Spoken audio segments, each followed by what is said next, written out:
Zionism. Oh, we have Leib here. What's up, Leib? Yep. I think the Israeli society, I think they need to be re-educated because the society, it's there's a lot of hatred towards the Arab population on that land, and it's coming from the Israeli side. And passing by. Okay, cool.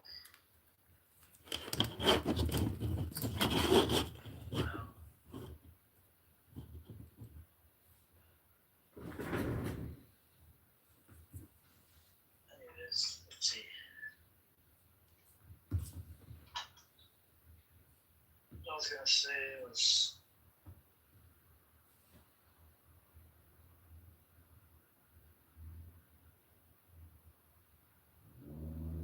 They need to be educated. Leib, you don't have to be racist. I understand. I get under your skin when talking about Israel, whatever.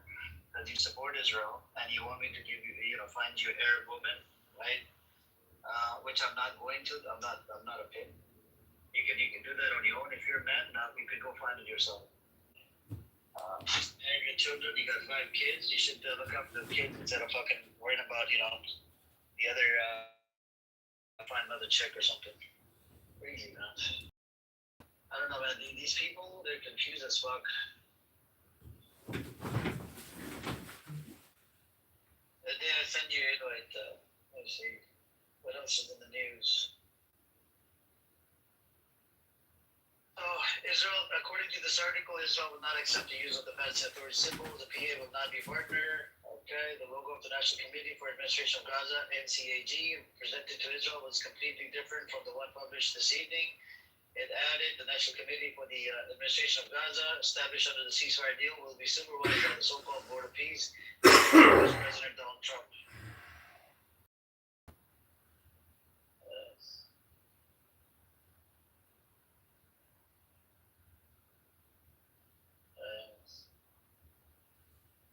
What is this, bro? Why are you fucking racist bastard, man? Seriously.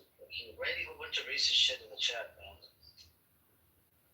This idiot, Leib. Disgusting as fuck.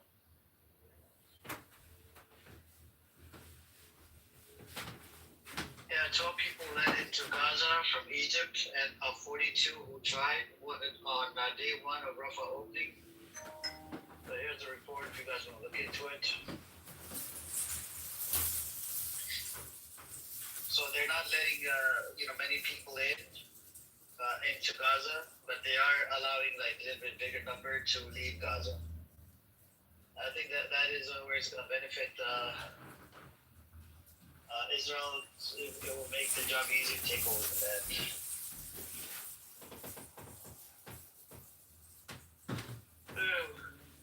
What else do we have?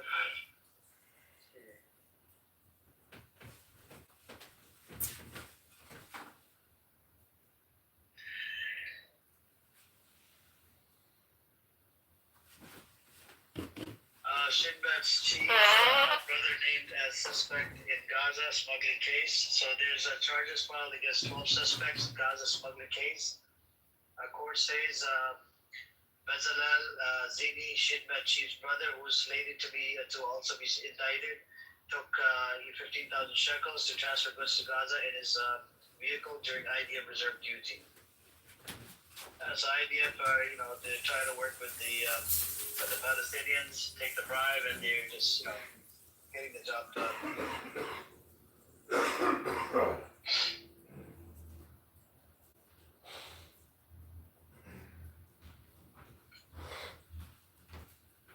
me put the link in the chat. Here's the link.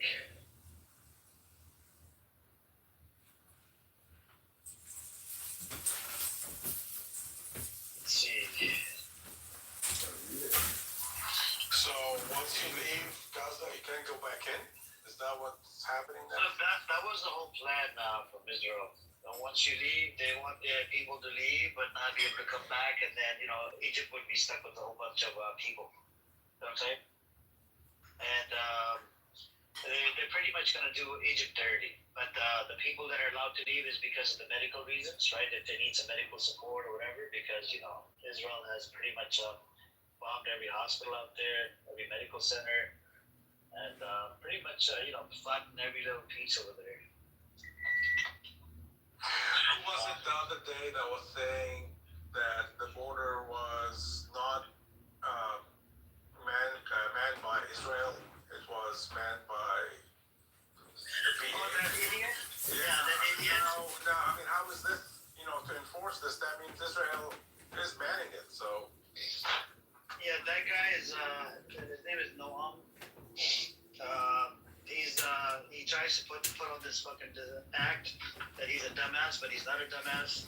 And the Zionist scumbags, they're just animals. That guy is an animal for sure. He comes in here, he tries to troll, and quite a few times he tried to troll me on the milk room. I opened up a room of milk because, according to the Times of Israel article, they were going to have problems with the milk because of some reform that they were going to introduce or whatever. And a lot of farmers were pissed off. And the article talked about that there could be shortage of milk and this and that. So I opened the room on it. The idiot kept coming back. He's like, I started mocking me. Oh, the milk prices today. I think Teddy was telling me they're limiting the amount of milk you can buy inside Israel now. It's like 2 of 1 container per person, per family. It's called republic milk, no? Yeah, it's a cow milk, cow.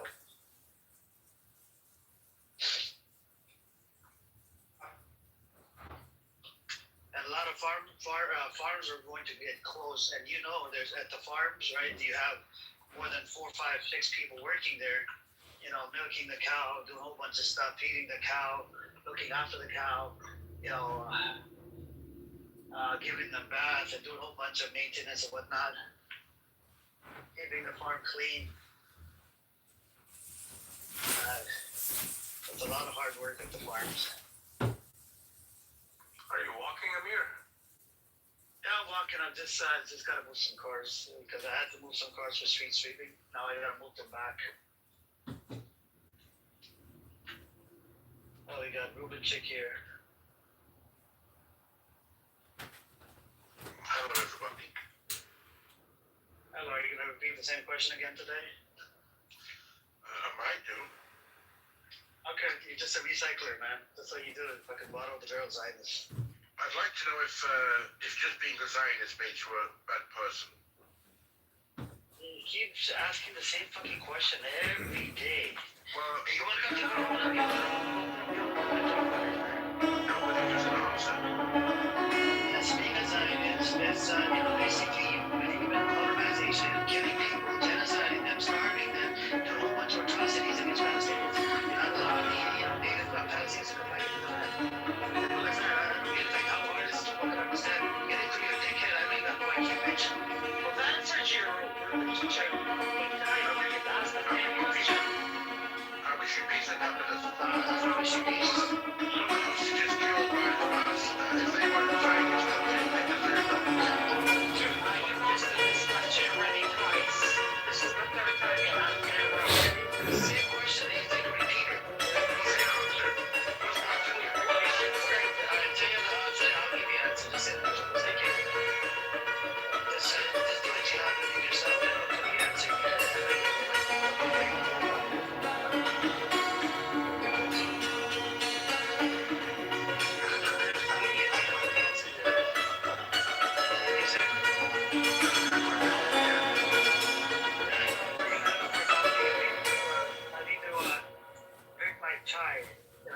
I made some chai, but I have to move these cars because if I don't, I'll get a bunch of tickets.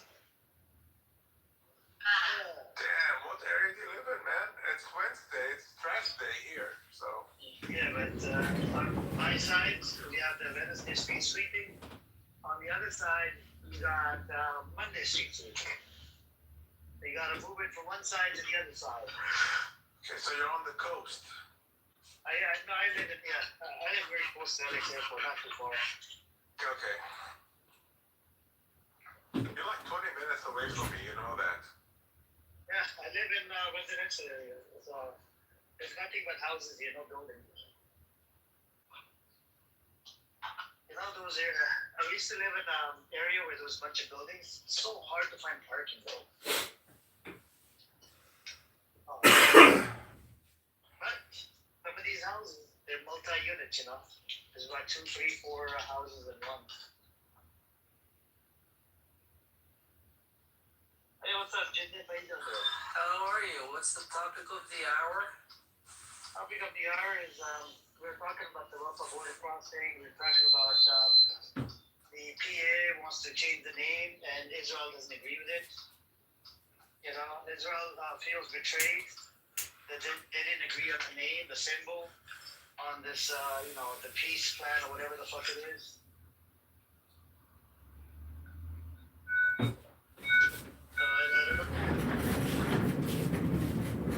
They want to change the peace plan?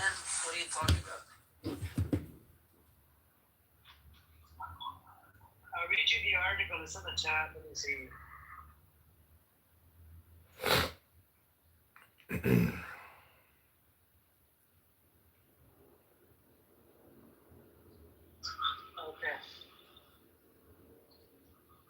I'll read you the article.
No. It's more shoes to be made. Let's go buy shoes right now. We can go to shoes on my daddy. I won't touch you. We can go to shoes. We go buy shoes. Exactly. Your ass a fucking bomb. They did.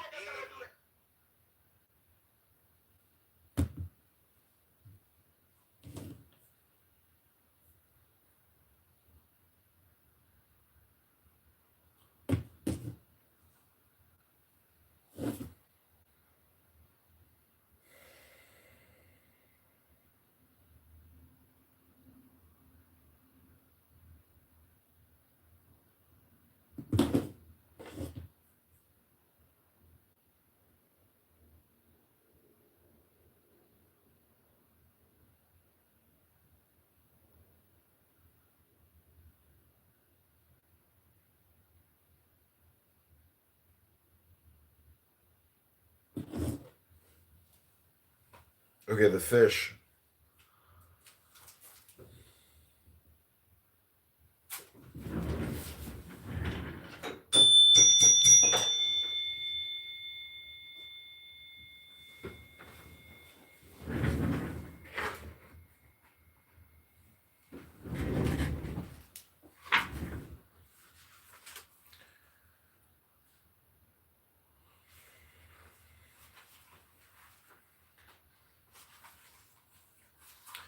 Every event, including death, is only one more accretion to our experience. Freely willed by ourselves from the beginning, and therefore predestined. Introduction to the Book of the Law.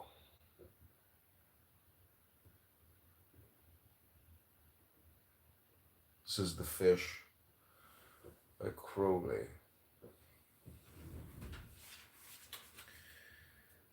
La Juve rose dotted with grey stars the bed, where my fair Jewess lay and smiled. Her breasts were full, her eyes were red, her lips with God unreconciled. In wanton disarray, her hair streamed jetty black. Ah, God, how fair! The quilt had gold embroidery. Above the room were furs and silk. Her eyes were full of devilry. Her fingertips were soft as milk. Above the bed a crest was set, a gold and sapphire coronet. She was of noble birth, and best a Jewess. Bad lips enticed my lips to taste. I held her breast, fresh from the crucifying Christ. It seemed her thighs were hot with blood, sucked from the bastard Son of God. Saw his broken body hang, sweating and bleeding on the cross. I heard his curses champ and clang, spat upon his reeking corse. I licked the spear, my feet were shod with iron as I kicked my God. Such frightful fancies dim my eyes. I can remember how his side lay open for a lover's prize. I violate the crucified. Hell shrieks with impious laugh. They sing a mad blue chant. Hell hails me king. So runs my dream. But what am I? A lover by a Jewess's bed. A lover waiting wistfully for his desires to be fed. His only lust, a lover's bliss, and with no language but a kiss. In her loose lusts I find again the memory of that dream gone by. The kisses waken in my brain, the picture of that infamy. The low dark hill, the storm, the star that lit my bestial lupanar. Her breasts are Golgotha to me. Her lips, his dripping hands and feet, her secret, cinctured armory. Pleasure's seams, how utter sweet. The gaping spear, wound in his side, wherein I smote the crucified. Come, night, dip, shadows, only let one incense flame burn red, and lo, we gild the golden coronet, gleam on her nude lewd hips and glow on hours of weariless desire.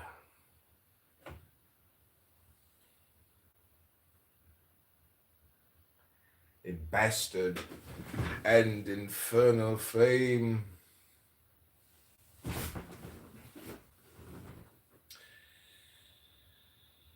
Smite me, my fiend fair whore, nor spare my raging hips, but wake again the old desires ere I'm aware. Joy more intense from cruel pain. They say he hoped his crown to fix by his delirious crucifix. Yes, spare me not, red-lipped, low-browed, large-featured animal I love. Prolong the orgy, shriek aloud, with drunken vehemence above, all violence more than corribund. To our Achaean god, absinthe. Ah, thy red lips and its green glint, its wavy splendor, In the dance thy belly weaves, triple hint of hell and Algiers and France. Ah, Judas love, this flask will drain. Kiss hard, and so to bed again.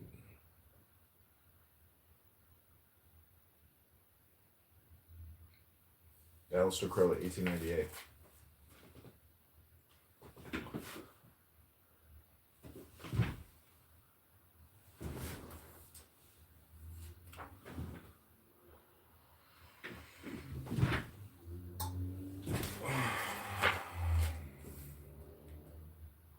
They draw the shining god unto the land in nets. It build a fire to the Lord of Fire. Cry in hallowed words, even the dreadful curse. Amri, Maratza, Maratza, Atman, Deona, Estatza, Maratza, Maritza, Maran. Oh, look who it is! It's CM! Oh, did somebody just rip a fart? It's the mathematician. Hey, mathematician, I bet you can't even do 1 divided by 0. That's what Jeffrey Epstein was talking about with Steve Bannon. Okay, this is called On Aleister Crowley and the Fish. The Fish, which here makes its debut in print, was a novel commenced by Aleister Crowley at a particularly turbulent point of an already tumultuous life. Given the circumstances, it is hardly surprising that The Fish was never completed. A brief summary of the salient facts of the last months of 1920 on 14th of October. Crowley's daughter Anne Leah Puppy died. The record of the Abbey of Thelema confirms that Crowley grieved intensely. Puppy's mother, Leah Hersig, Alastrel, the Scarlet Woman, who was 3 months pregnant, miscarried 6 days after the death. Hersig insisted that the jealousy and ill will of Ninety Shumway, Nifraw, Soror Cyprus, another resident of the abbey who was 8 months pregnant with Crowley's daughter Astarte Lulu Panthea, had caused both tragedies. Crowley concurred and formally expelled Shumway from the abbey on 5th of November. She would return in good graces with daughter early the following year.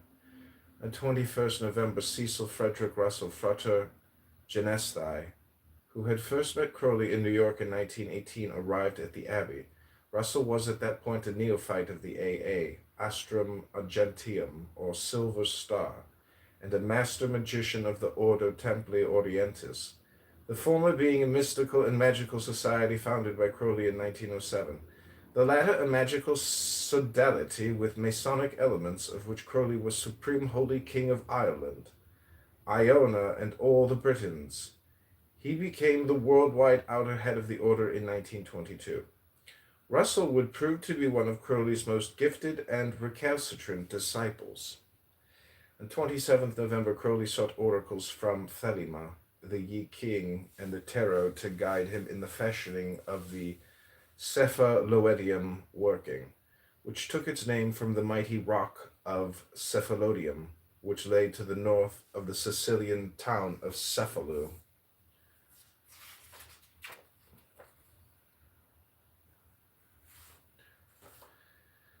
Were the abbey a modest, single-story house whitewashed without efflorescently muraled by Crowley within was located. On 1st of December, Wednesday, the day of Mercury, Crowley, Hersig, and Russell ceremonially affixed the signatures to the oath of the working after a banquet of fish and yellow wine. The menu was chosen because of its suitability for the dominantly mercurial nature of the Cephalodium working. Fish in particular matched the mood at the time of Crowley the Magus of the AA, as Crowley explained in 777, his compendium of magical and mystical symbolism. All fish are sacred to Mercury because of their swiftness, their cold-bloodedness, the gleaming white or iridescent colors which are characteristic of their scales, and to some extent to the method of reproduction. In the book of the Cephalodium working, Crowley describes his inward response when Tahuti Mercury was invoked in the great magical circle by Frater Genestai on 27th November of 1920. Thus was Tahuti manifest in the mind of the beast, like light therein, clear, icy wit without heart. At 11 o'clock on the night of 28 November, it is further specified, did the beast work under the Scarlet Woman, his work to make the great operation go aright. Now, the primary purpose of the cephalodium working was to establish the Book of the Law, and in particular to spur the completion by Crowley of its accompanying comment, and thereafter to publish the whole as commanded by the Book of the Law. The subsequent verse had declared reassuringly, but the work of the comment, it is easy, and had it burning in thy heart shall make swift and sure thy pen. But here was a prophecy that Crowley could not fulfill. Never in his life was he satisfied with his efforts on the various drafts of his comment on the law.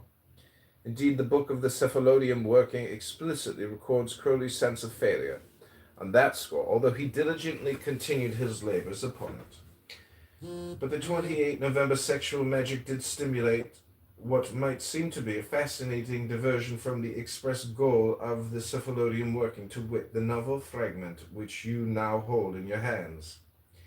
As Crowley described it in the Book of the Cephalodium working, immediately was the beast inspired to a writing, mercurial, a satire upon the fish, and thus wrote he some 14 or 15 hours after that stint. Crowley renewed his labors. On 2nd December, went on with my fish story, which, by the way, is the blasting of the old tower of the Jesus Tyranny. In fact, such thoughts had been on Crowley's mind since his arrival at the Abbey. Back on 9th of May 1920, he had recorded in his accompaniment by Leah. He noted that the maître d'hôtel was disappointed that they had not eaten any of the dishes for which ingredients had been specifically ordered on their account, including one which was some preparation of fish. As they were leaving the restaurant, he found a placard which said, "Pelican's milk, ass's milk." This led to Crowley rationalizing in his dream whether the ass should not be the symbol of a certain high degree of initiation, as the pelican is of another not so high. His thoughts, they wandered into all sorts of reflections about the sacred ass of Priapus, or Dionysus, or Jesus, which succeeded in waking him. That evening Crowley continued in his diary. The invocations of the gods seem very fruitful. There's a lot of Jesus force here. Why not use the 9th degree to invoke Jesus? Isn't it a somewhat pedantic and priggish attitude to invoke all the forces but Jesus? It makes him a sort of devil, and so liable to attract all the good peoples. In fact, he was that devil whose worshippers were burnt alive and thrown to beasts, and so on. Then that would be why he attracted the people who were bored with highly respectable gods like Priapus and Venus. This should be fine material for a play. The fish, of course, is, in addition to its mercurial attributions, a primary symbol of Jesus Christ, which was first employed by the early Christians. This identification of the Christ of the Gospels with Mercury came as a complete surprise to Crowley during the Paris working with Victor Newberg. In the Book of the Cephalodium working, Crowley wrote that the tarot trump drawn to represent the prime pentacle of the working was Atu 16, the House of God. In the Book of Thoth, 1944, a commentary on the tarot and specifically on Crowley's own tarot designs as executed by Frieda Harris, Crowley stated it may be taken as the preface to Atu 20, the Last Judgment, coming of a new eon. The bottom part of the card, therefore, is shown the destruction of the old establishment eon by lightning, flames, engines of war. Consideration of these remarks should assist the reader in interpreting Chapter 7 of The Fish, the Hill, in which the blasting of the old Tower of Jesus, Tyranny, is symbolically represented by the lightning destruction of a tree, of which only the stump remains in a Golgotha-like setting. It may also be helpful to recall that according to certain Christian legends, The cross on which Jesus was crucified was fashioned from wood, from the tree of life in the Garden of Eden. It may be that the two trees that continue to flourish, albeit with acrid fruit on Crowley's Golgotha, typify the trees of life and of the knowledge of good and evil.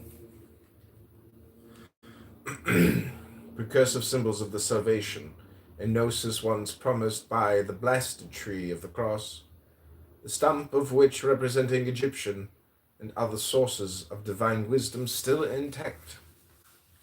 Blasting the Christ of the old eon was then the primary purpose of the fish. As will be evident to any attentive reader, bearing this in mind, it becomes possible to see the fish as more than a creative diversion in the midst of a magical working devoted to the book of the law and its comment.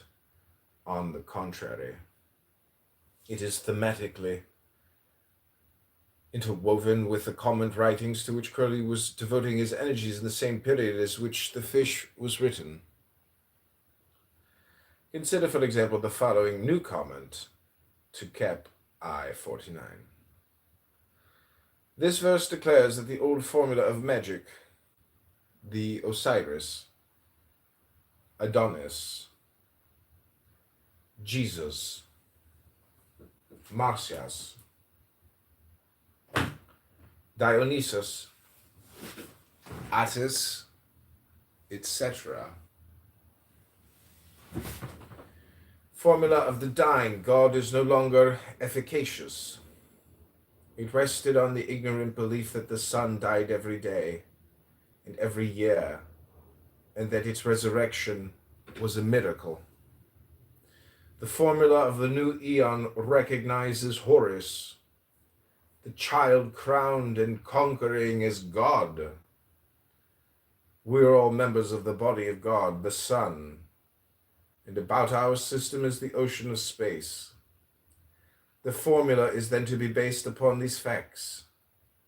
Our evil, darkness, illusion, whatever one chooses to call it, is simply a phenomenon of accidental and temporary separateness.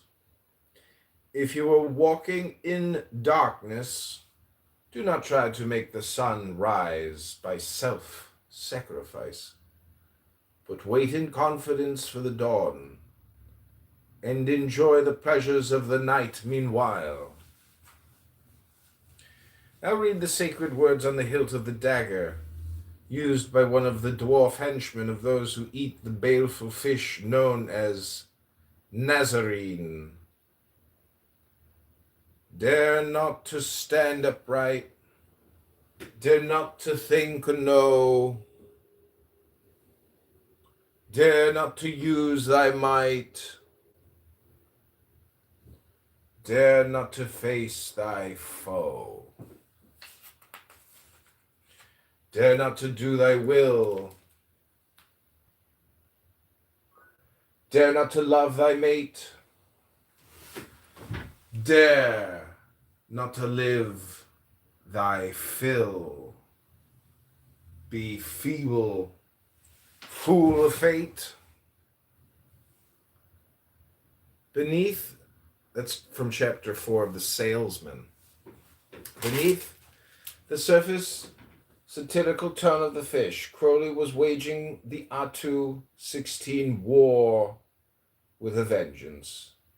In chapter 5 analysis, the Christian sect of the Plymouth Brethren, in which Crowley was raised and in which his father Edward was active as a preacher and pamphleteer, is dismissed by a mysterious editor who makes his one and only appearance in the novel at this point, as if Crowley could not bear the thought that the barb of his satire might not be felt here, as one of many fanatical sects fostered in supposedly tolerant Protestant countries. In the 9 chapters of The Fish that have survived, the major, indeed the obsessive, metaphor is that of the putrefying fish. All 4 of the members of the expedition to Abyssinia, who are otherwise quite different human types, share a visceral, violent disgust for the Nazarene. In 777, Crowley outlined the symbolism of the Hebrew letter Nun.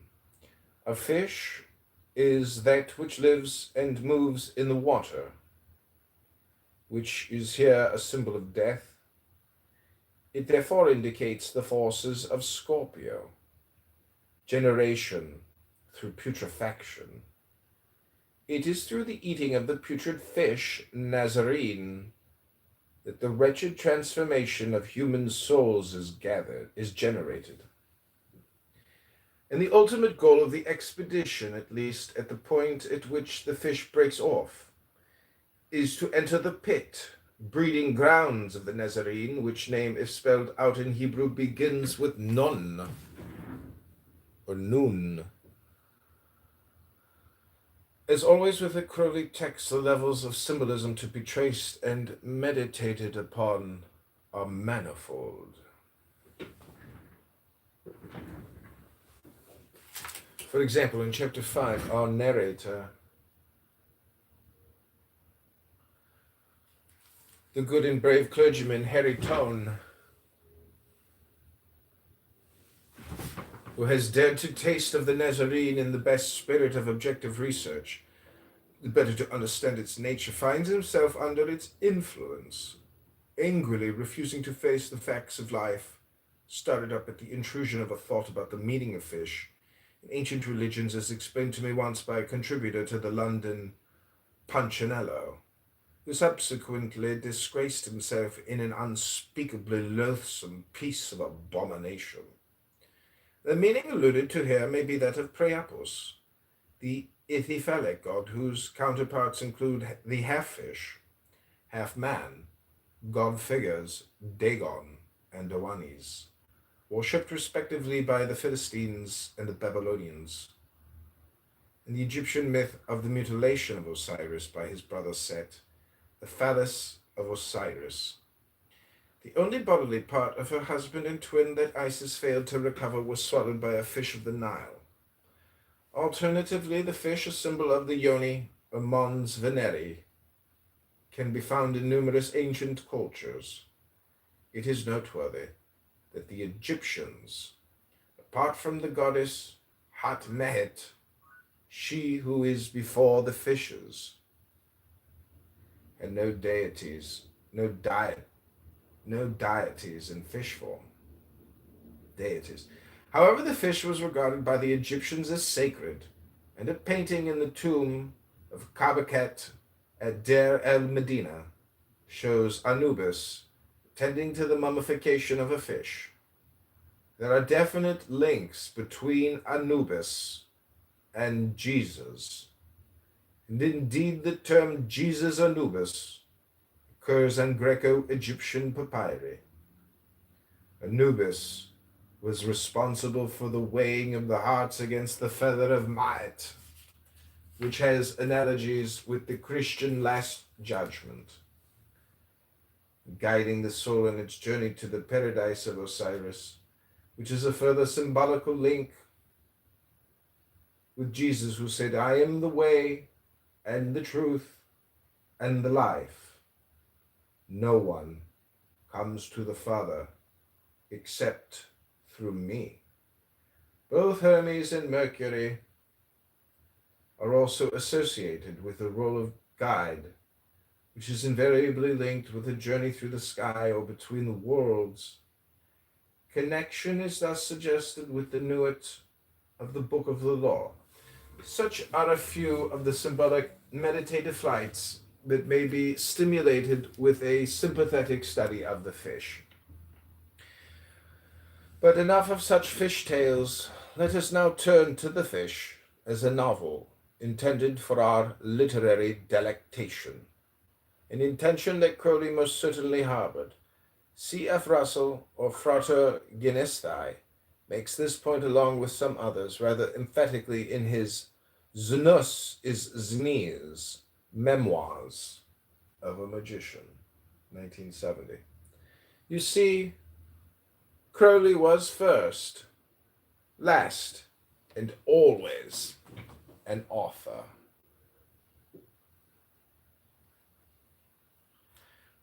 Literature. With this always in his mind, is it any wonder his magic sometimes did not achieve his anticipated results? Ever hunting the happy phrase, modelling the merriest metaphor, even while fucking, he was recording the opus in his mind rather than endeavoring to establish ekagrata to effect samadhi. Like a professional magician deceiving destiny with misdirection, not realizing fate was his own higher self.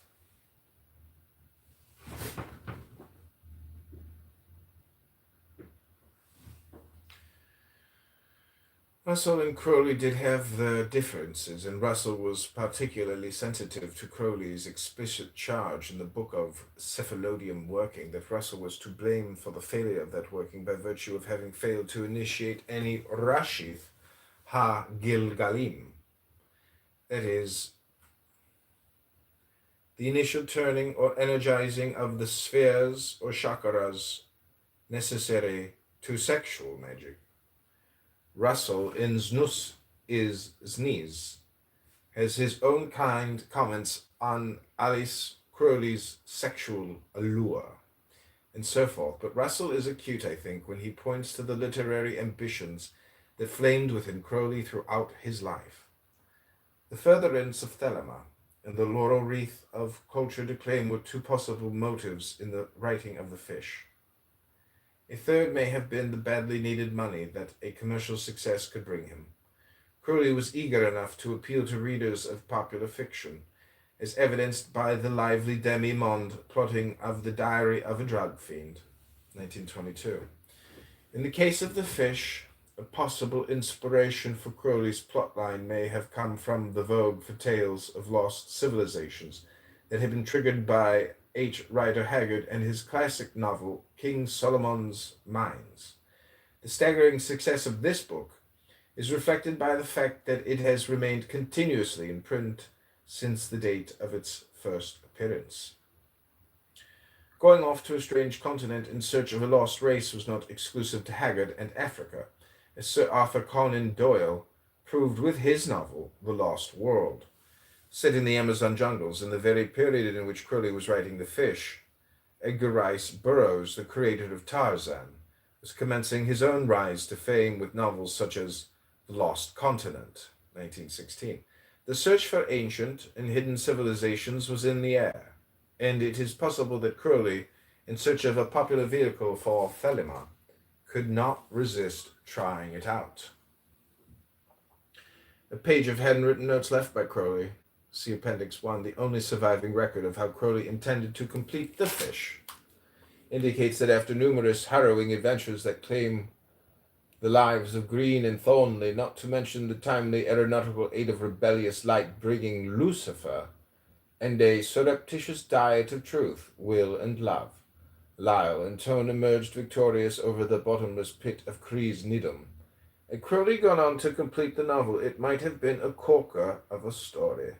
Why he did not see fit to do so remains unknown. The Fish was intended to be not only a page-turning adventure tale, but also a satire. The jibs at Christendom which dominate the surviving chapters are free-swinging and often clumsy body blows, but they do yield fresh insights into Crowley's attitude towards Christianity. The Fish was hardly Crowley's first polemic against that creed. In poetic works such as The Sword of Song, 1904, and Why Jesus Wept, he attacked the philosophical absurdities and moral hypocrisies that he believed were entrenched in Christian dogma. In The Gospel According to St. Bernard Shaw, written in 1916 and first published posthumously in 1953, Crowley, drawing from The Golden Bough, researches of J.G. Fraser, sought to reduce Jesus to a fictional construct drawn from past dying gods of the Levant. But Crowley could not bring himself to have done with his rage against the Christian faith, despite his own lines. In Ascension Day, the opening poem, The Sword of Song, "No, on the other hand," the Buddha says, "I'm surprised at you. How could a person accept my law and still use hatred? The sole means of ill. In truth's defense, praise of light?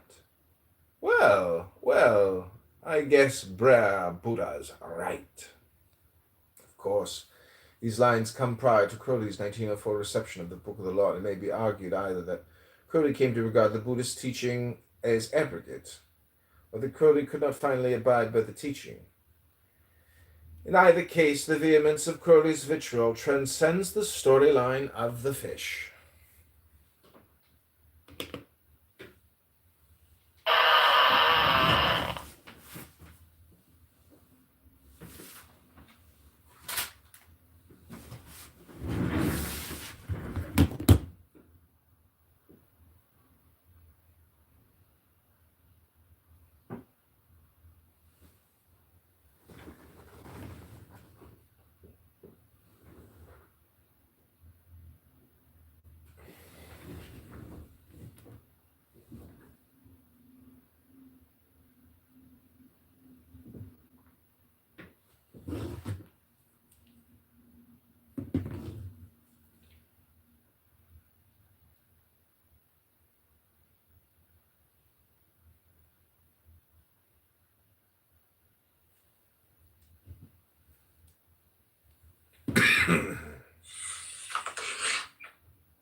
Do what thou wilt shall be the whole of the law.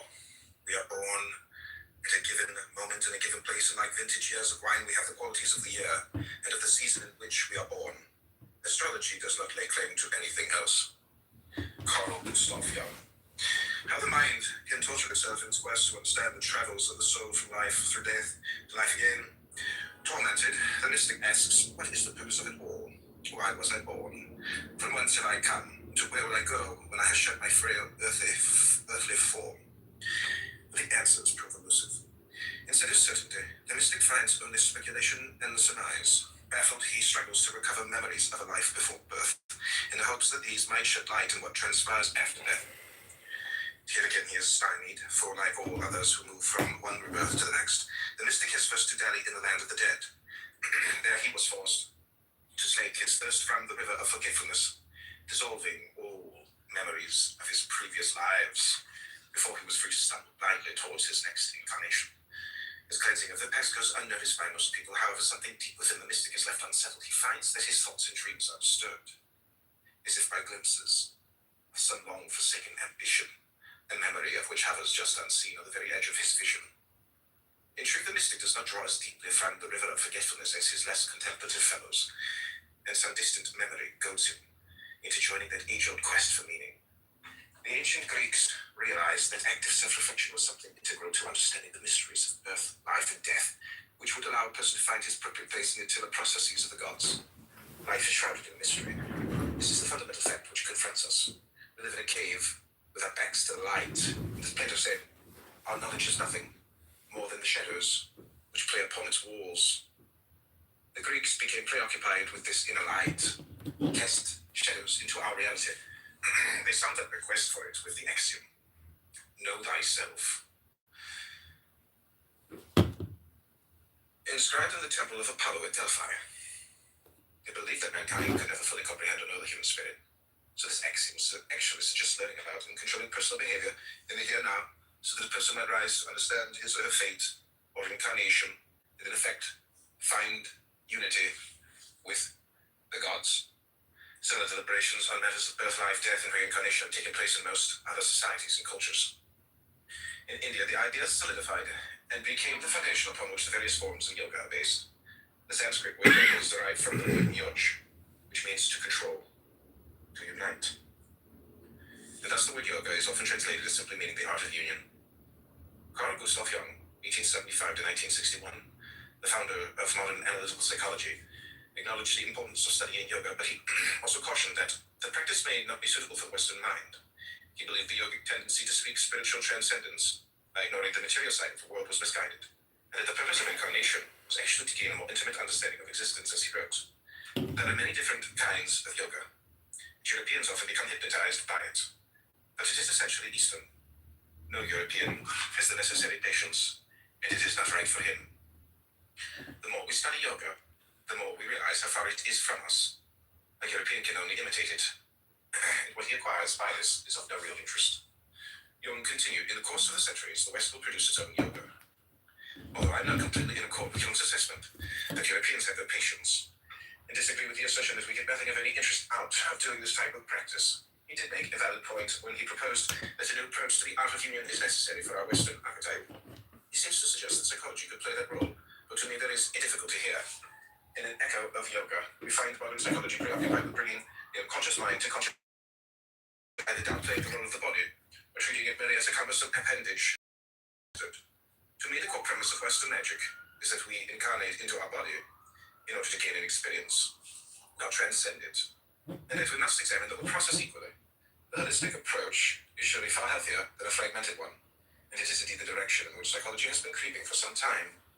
Besides being a Jungian psychologist, Dane Rudyard, 1895 to 1985, was one of the most thoughtful practitioners of modern astrology. Reflecting on such matters, he observed that ancient Hindu yoga was based on this realization of the meaning and power of the, and so also in another sense was astrology. Astrology was the means to relate the first moment of the individualized freedom, the first breath, to the eternal cosmic process. Astrology was therefore, and can be today, a method to take the individual out of his isolation and to incorporate him into the eternal process. It is my intention to offer a fresh approach to the subject of union through the study of astrology. As mortals, we have been given clues as to how to manipulate our lower ego, so that we may surrender self without losing the overall ego, which is the driving factor we require to appreciate the experience for which we incarnated. Astrology blends together mind, body, and our reality, revealing that each is an integral part of the other, and in so doing, it underscores the relationship between what yoga refers to as the anja, and that Muladhara Kakaras as being a concept that was starting to explore as far back as 1932. This will be discussed later in the book.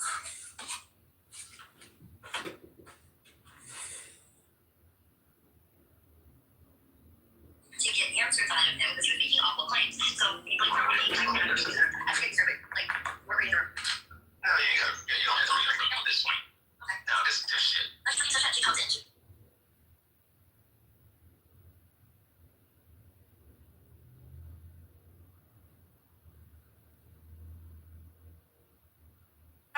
Making stuff up. You do you. You Can I do say something you. to Jen? Well, I'm gonna You do. I'm still. My mouth is still Okay. moving. My mouth is still moving.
event, including death, is only one more accretion to our experience.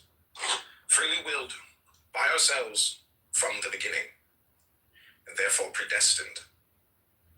Introduction to the Book of the Law. This is The Fish by Crowley. La Jouvée rose dotted with grey stars the bed, where my fair Jewess lay and smiled. Breasts were full, her eyes were red, her lips with God unreconciled. In wanton disarray, her hair streamed jetty black. Ah, God, how fair! The quilt had gold embroidery. Above the room were furs and silk. Her eyes were full of devilry. Her fingertips were soft as milk. Above the bed a crest was set, gold and sapphire coronet. She was of noble birth, and best, a Jewess. Bad lips enticed my lips to taste. I held her breast, fresh from the crucifying Christ. It seemed her thighs were hot with blood, sucked from the bastard Son of God. I saw his broken body hang, sweating and bleeding on the cross. I heard his curses chant and clang, spat upon his reeking corse. I licked the spear, my feet were shot with iron as I kicked my God. Such frightful fancies dim my eyes. I can remember how his side lay open for a lover's prize. I violate the crucified. Hell shrieks with impious laugh. They sing a mad new chant. Hell hails me king. So runs my dream. But what am I? A lover by a Jewess's bed. A lover waiting wistfully for his desires to be fed. His only lust, a lover's bliss, and with no language but a kiss. In her loose lusts I find again the memory of that dream gone by. Kisses waken in my brain the picture of that infamy. The low dark hill, storm, star that lit my bestial lupanar. The breasts of Golgotha to me, her lips, his dripping hands and feet, her secret, cinctured armory. Pleasure's seams, how utter sweet, the gaping spear, wound in his side, wherein I smote the crucified. Come, night, deep shadows, only let one incense flame burn red, and lo, we gild the golden coronet, gleam on her nude lewd hips and glow. On hours of weariless desire, a bastard and infernal flame. Smite me, my fiend fair whore, nor spare my raging hips, but wait again, the old desires ere I'm aware. Joy more intense from cruel pain. They say he hoped his crown to fix by his delirious crucifix. Yes, spare me not, red-lipped, low-browed, large-featured animal I love. Prolong the orgy, shriek aloud, with drunken vehemence above, all violence more than corribant. To our Achaean god, absinthe. Ah, thy red lips and its green glint, its wavy splendor, and the dance thy belly weaves, triple hint of hell and Algiers and France. Ah, Judas love, this flask will drain, kiss hard, and so to bed again. Alistair Crowley, 1898.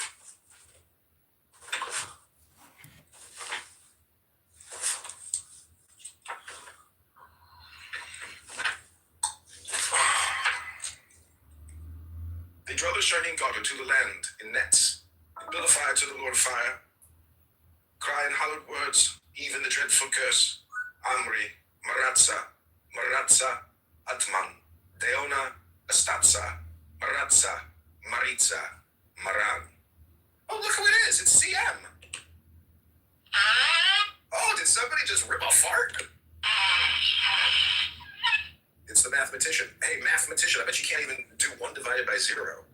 That's what Jeffrey Epstein was talking about with Steve Bannon. Okay, this is called Aleister Crowley and the Fish. The Fish, which here makes its debut in print, was a novel commenced by Aleister Crowley at a particularly turbulent point of an already tumultuous life. Given the circumstances, it is hardly surprising that The Fish was never completed. A brief summary of the salient facts of the last months of 1920 on 14th of October. Crowley's daughter Anne Leah, Poupie, died. The record of the Abbey of Thelema confirms that Crowley grieved intensely. Poupie's mother, Leah Hersig, Alastrel, the Scarlet Woman, who was 3 months pregnant, miscarried 6 days after the death.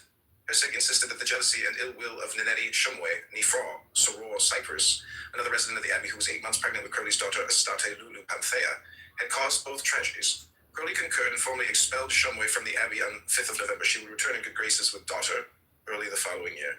On 21st November, Cecil Frederick Russell Frater Genesti, who had first met Crowley in New York in 1918, arrived at the Abbey. Russell was at that point a neophyte of the AA, Astrum Argenteum, or Silver Star, and a master magician of the Order Templi Orientis, the former being a mystical and magical society founded by Crowley in 1907, the latter a magical fidelity with Masonic elements, of which Crowley was Supreme Holy King of Ireland, Iona, and all the Britons. He became the worldwide outer head of the order in 1922. Russell would prove to be one of Crowley's most gifted and recalcitrant disciples. On 27th November, Crowley sought oracles from Thelema, the Yi King, and the Tarot to guide him in the fashioning of the Cephalodium working, which took its name from the mighty rock of Cephalodium, which lay to the north of the Sicilian town of Cefalu.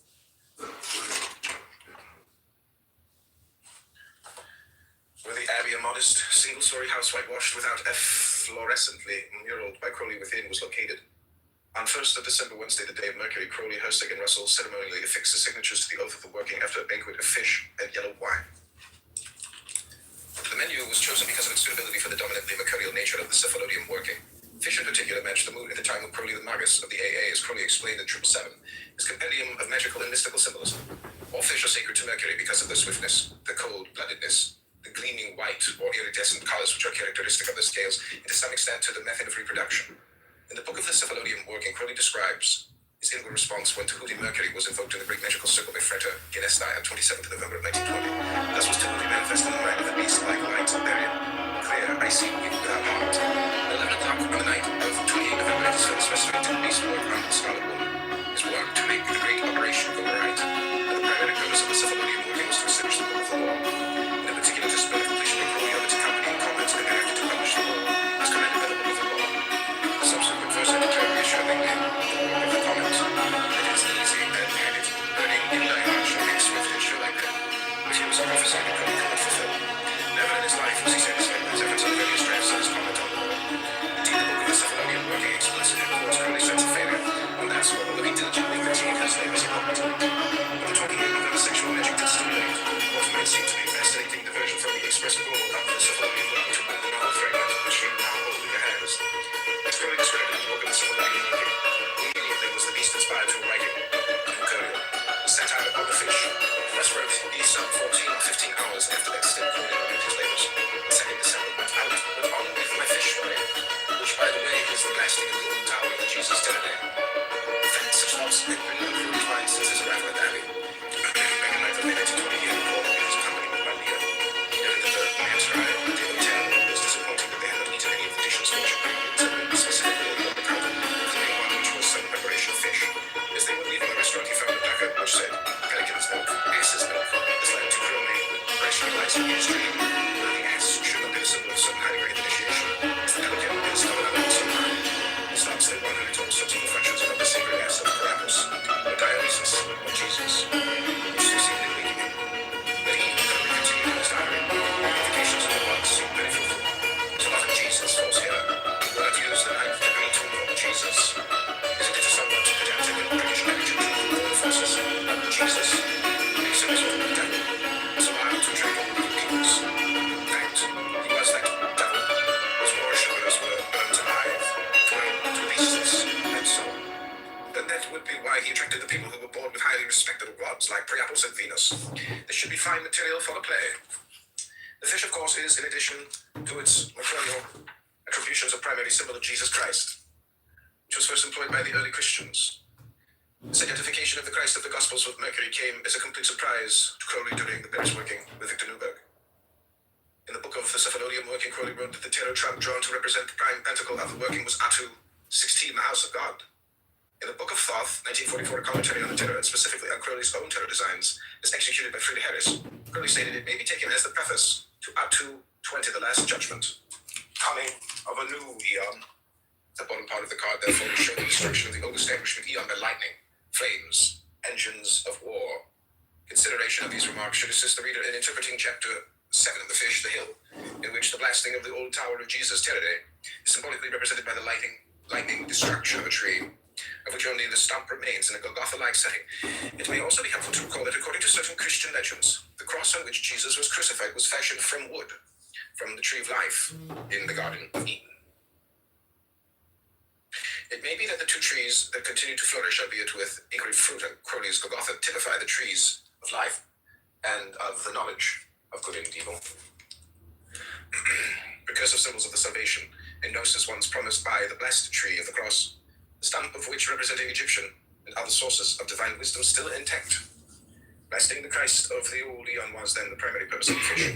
As will be evident to any attentive reader, bearing this in mind, it becomes possible to see the fish as more than a creative diversion in the midst of a magical working devoted to the Book of the Law and its comment. On the contrary, systematically, it will go in with the comment writings to which Crowley was devoting his energies in the same sitting as which the fish was written. Consider, for example, the following new comment to Cap I-49. This verse declares that the old formula of magic, the Osiris, Adonis, Jesus, Marsyas, Dionysus, Attis, etc. Formula of the dying god is no longer efficacious. It rested on the ignorant belief that the sun died every day, and every year, and that its resurrection was a miracle. The formula of the new eon recognizes Horus, the child crowned and conquering as God. We are all members of the body of God, the sun, and about our system is the ocean of space. The formula is then to be based upon these facts. Our evil, darkness, illusion, whatever one chooses to call it, is simply a phenomenon of accidental and temporary separateness. If you are walking in darkness, do not try to make the sun rise by self-sacrifice, but wait in confidence for the dawn, and enjoy the pleasures of the night meanwhile. Now read the sacred words on the hilt of the dagger, used by one of the dwarf henchmen of those who eat the baleful fish known as Nazarene. Dare not to stand upright, dare not to think no, dare not to use thy might, dare not to face thy foe, dare not to do thy will, dare not to love thy mate, dare not to live thy fill, be feeble, fool of fate. Beneath, that's from chapter 4 of The Salesman. Beneath the surface satirical tone of the fish, Crowley was waging the Atu 16 war with a vengeance. In chapter 5 analysis, the Christian sect of the Plymouth Brethren, in which Crowley was raised and in which his father Edward was active as a preacher and pamphleteer, is dismissed. A mysterious editor, who makes his one and only appearance in the novel at this point, as if Crowley could not bear the thought that the barb of his satire might not be felt here, as one of many fanatical sects fostered in supposedly tolerant Protestant countries. In the 9 chapters of The Fish that have survived, the major, indeed the obsessive, metaphor is that of the putrefying fish, all 4 of the members of the expedition to Abyssinia, who are otherwise quite different human types, shed a visceral, violent disgust for the Nazarene. In 777, Crowley outlined the symbolism of the Hebrew letter Nun.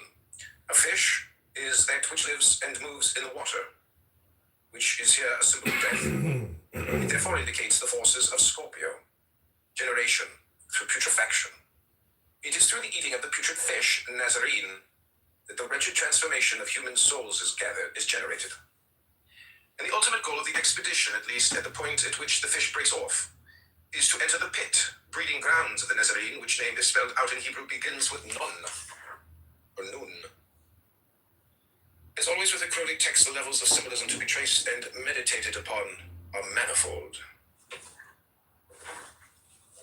For example, in chapter 5, our narrator,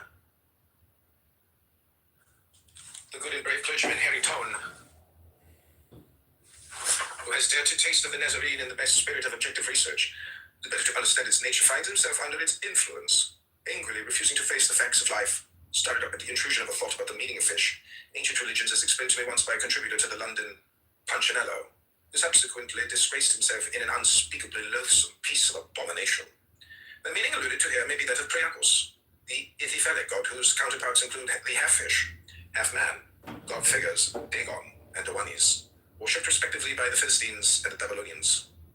In the Egyptian myth of the mutilation of Osiris by his brother Set, the phallus of Osiris, the only bodily part of her husband and twin that Isis failed to recover was swallowed by a fish of the Nile.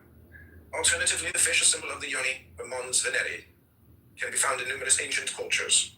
It is noteworthy that the Egyptians, apart from the goddess Hat-Nehet, she who is before the fishes, and no deities in fish form. Deities. However, the fish was regarded by the Egyptians as sacred, and a painting in the tomb of Karaket at Deir el-Medina shows Anubis tending to the mummification of a fish. There are definite links between Anubis and Jesus, and indeed the term Jesus Anubis occurs in Greco-Egyptian papyri.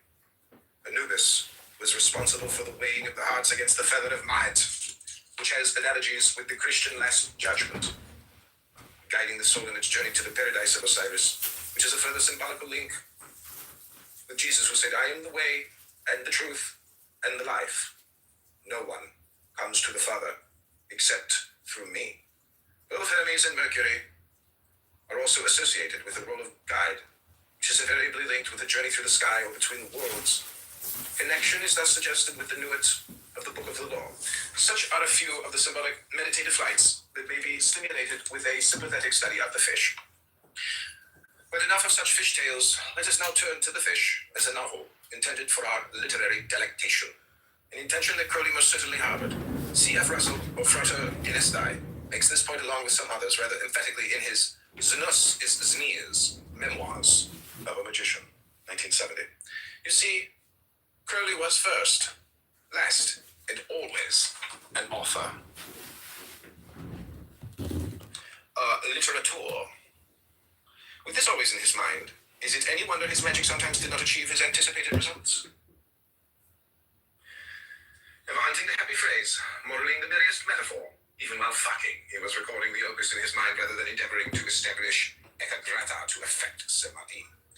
Like a professional magician deceiving destiny with misdirection, not realizing fate, was his own higher self.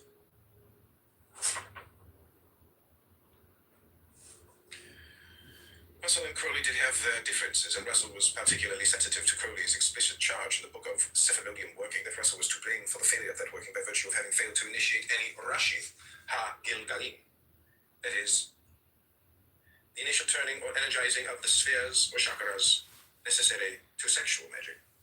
Russell, in Znus is Znees, has his own kind comments on Alice Crowley's sexual allure, and so forth. But Russell is acute, I think, when he points to the literary ambitions that flamed within Crowley throughout his life.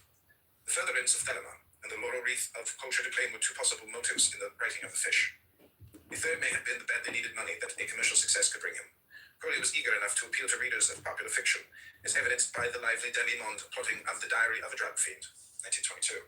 In the case of The Fish, a possible inspiration for Crowley's plotline may have come from the vogue for tales of lost civilizations that had been triggered by H. Rider Haggard and his classic novel, King Solomon's Mines. The staggering success of this book is reflected by the fact that it has remained continuously in print since the date of its first appearance. Going off to a strange continent in search of a lost race was not exclusive to Haggard and Africa, as Sir Arthur Conan Doyle proved with his novel, The Lost World.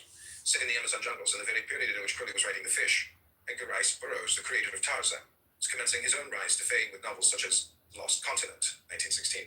The search for ancient and hidden civilizations was in the air, and it is possible that Crowley, in search of a popular vehicle for Thelema, could not resist trying it out. A page of handwritten notes left by Crowley, see Appendix 1, the only surviving record of how Crowley intended to complete The Fish, indicates that after numerous harrowing adventures that claim the lives of Green and Thornley, not to mention the timely aeronautical aid of rebellious light bringing Lucifer, and a surreptitious diet of truth, will, and love, Lyle and Tone emerged victorious over the bottomless pit of Crees Needham. When Crowley got on to complete the novel, it might have been a corker of a story. Why he did not see fit to do so remains unknown. The Fish was intended to be not only a page-turning adventure tale, but also a satire. The jibs at Christendom, which dominate the surviving chapters, are free-swinging and often clumsy body blows, but they do yield fresh insights into Crowley's attitude towards Christianity. The Fish was hardly Crowley's first polemic against that creed. In poetic works such as The Sword of Song, 1904, and Why Jesus Wept. He attacked the philosophical absurdities and moral hypocrisies that he believed were entrenched in Christian dogma. In the Gospel according to St. Bernard Shaw, written in 1916 and first published posthumously in 53, Crowley, drawing from The Golden Bow, researches of J.G. Fraser, sought to reduce Jesus to a fictional construct drawn from past dying gods of the Levant. Crowley could not bring himself to have done with his rage against the Christian faith, despite his own lies. In a sense, hypocrisies that he calls Christianity. Which that claim, as Sir Arthur Conan Doyle proved with his novel, The Lost World, set in the Amazon novels in the very period in which Crowley was writing The Fish. Edgar Rice Burroughs, the creator of Tarzan, was commencing his own rise to fame with novels such as Lost Continent, 1916. The search for ancient and hidden civilizations was in the air, and it is possible that Crowley, in search of a popular vehicle for Thelema, could not resist trying it out. A page of handwritten notes left by Crowley, see Appendix 1, the only surviving record of how Crowley intended to complete The Fish, indicates that after numerous harrowing adventures that claim the lives of Green and Thornley, not to mention the timely aeronautical aid of rebellious light bringing Lucifer, and a surreptitious diet of truth, will, and love, Lyle and Tone emerged victorious over the bottomless pit of Cree's Needle. And Crowley got on to complete the novel. It might have been a corker of a story. Why he did not see fit to do so remains unknown. The Fish was intended to be not only a page-turning adventure tale, but also a satire. The jibs at Christendom, which dominate the surviving chapters, are free-swinging and often clumsy body blows, but they do yield fresh insights into Crowley's attitude towards Christianity.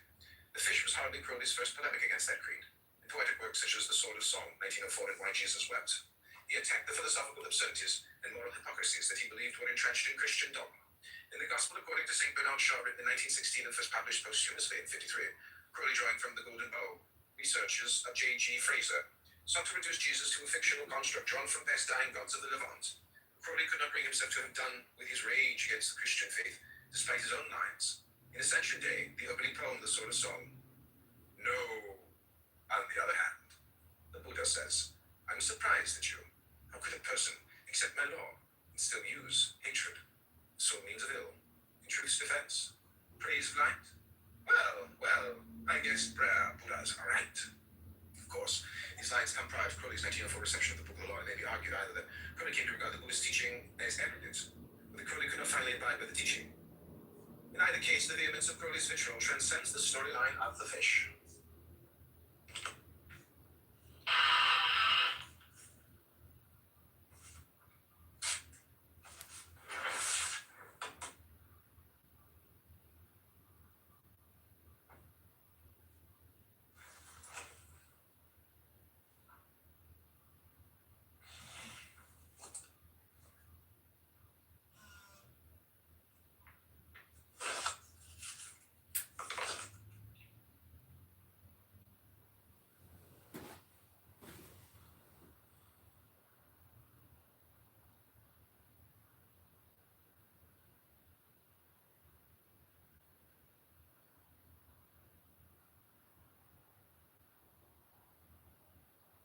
Okay, I'm going to continue reading from The Fish.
This is The Fish by Aleister Crowley, page 22. Page 23. One must be careful not to fall into the same simplistic tendency as shown by those critics who assert that Crowley was a hater of Jesus Christ himself. As the previously quoted diary entry for 9th of May 1920 evidences, Crowley regarded Jesus as quite a suitable as suitable for invocation as any other divine being, but Crowley's fundamental attitude is best stated in his own words from Confessions. I did not hate God or Christ, but merely the God and Christ of the people whom I hated. It was only when the development of my logical faculties supplied the demonstration that the scriptures support the theology and practice of professing Christians that I was compelled to set myself in opposition to the Bible itself. It does not matter that the literature is something magnificent, and that in isolated passages the philosophy and ethics are admirable. The sum of the matter is that Judaism is a savage, and Christianity a fiendish superstition. Stylistically, The Fish is an intriguing but uneven work. There are marvelously detailed accounts of the flora and topography of this imagined Abyssinia, as well as excellent crafted dialogue set pieces.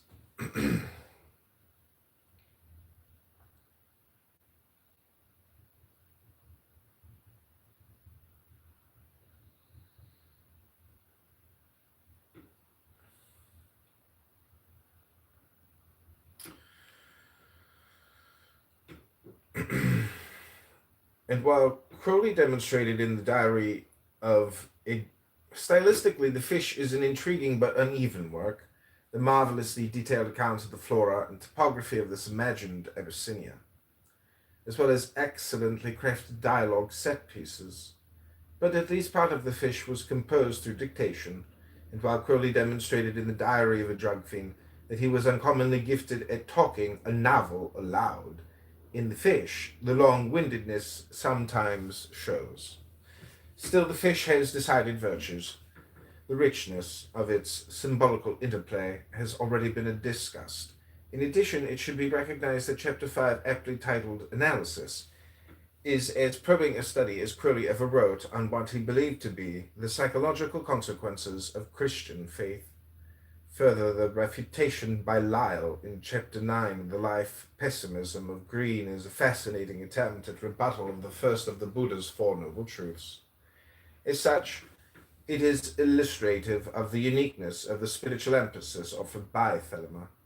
As well, it shows the progression of Crowley's thought on this matter from the pre-Thelemic stance on his essay, Science and Buddhism, in 1903, in which the experiential aptness of the First Noble Truth is stated almost as a matter of fact. The Fish may be an overbroad satire, but it also has its depths. The four major characters in The Fish are stock types: Lyle, the sage white hunter straight out of Haggard; Tone, the naive yet devoted missionary; Thornley, the stiff-necked outsider Jew; Green, the scientific materialist and failed acolyte of Nietzsche and Darwin. Yet there is a bit of Crowley in each of them. Lyle is the Crowley of the days of Himalayan exploration. Tone, the Christian, shares Crowley's interest in drugs and scientific research, and also Crowley's conviction that humankind requires spiritual, not merely material, sustenance. Thornley is a shrewd and unremitting judge of human capacities, just as Crowley saw himself to be, and Green, for all his pessimism and despair, remains drawn to the vision of freedom and of universal harmony offered by Shelley in Prometheus Unbound. As was Crowley despite himself and despite certain cold-blooded and thus fish-like verses in Cap 3 of the Book of the Law, a chapter as to which Crowley confessed in the Book of the Cephalodium working a lingering repulsion. The Fish is rife with keys to the life and thought of Aleister Crowley. Therein lies its principal fascination.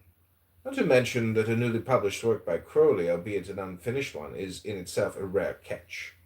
Rescued from the waters of obscurity, may The Fish please the gentle reader.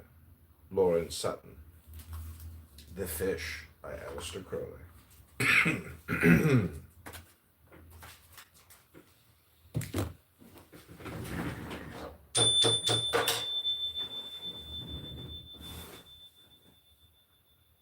Okay, that's been a brief reading of the introduction of The Fish by Aleister Crowley. This is Canada John reading a book. This has been #WisdomNRP, Books and Wisdom.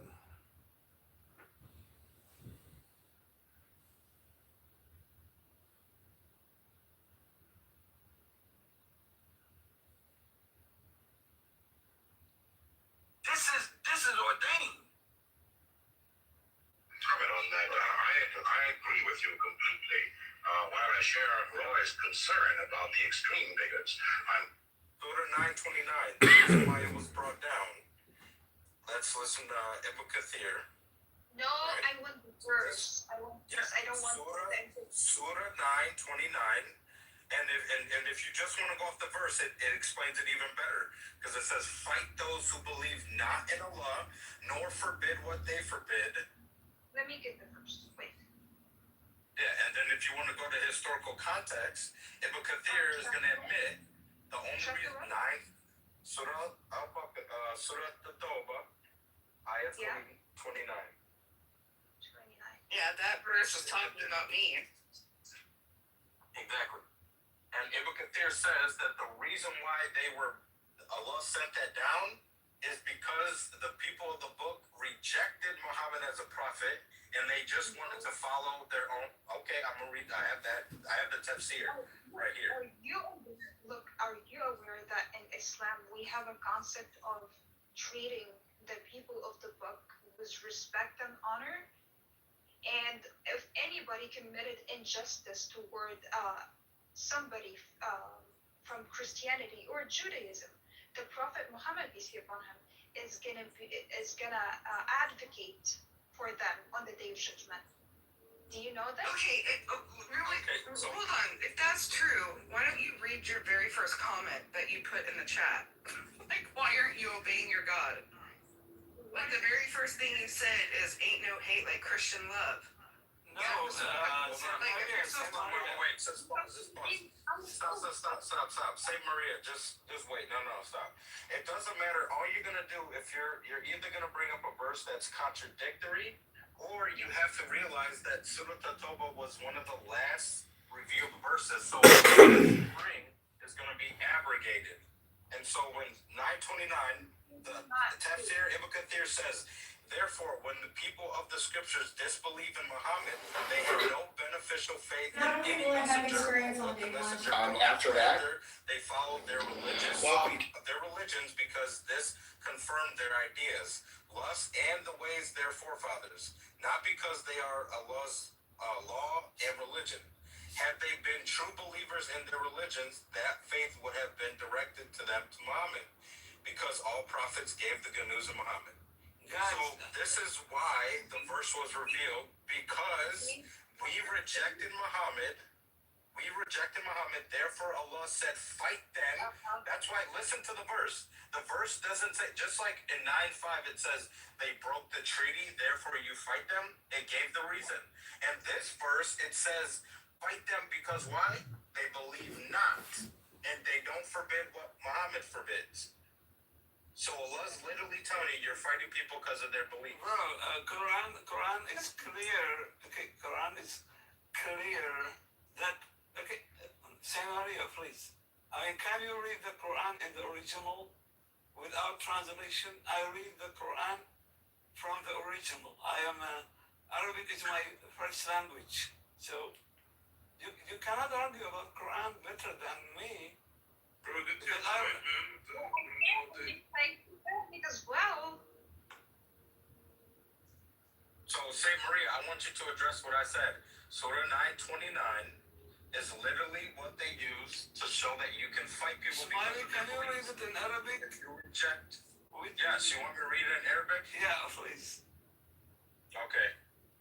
Oh, God. Qatilu alladhina la yu'minun billahi wa la bal yawm al-akhiri wa la ولا يحرمون ما حرم الله ورسوله ولا. Yeah, see, did I? Okay, I've been reading it right. All right. Yeah, you're reading it right. Smiler. High five. You know this. Wilma already told me though, like you trying to like.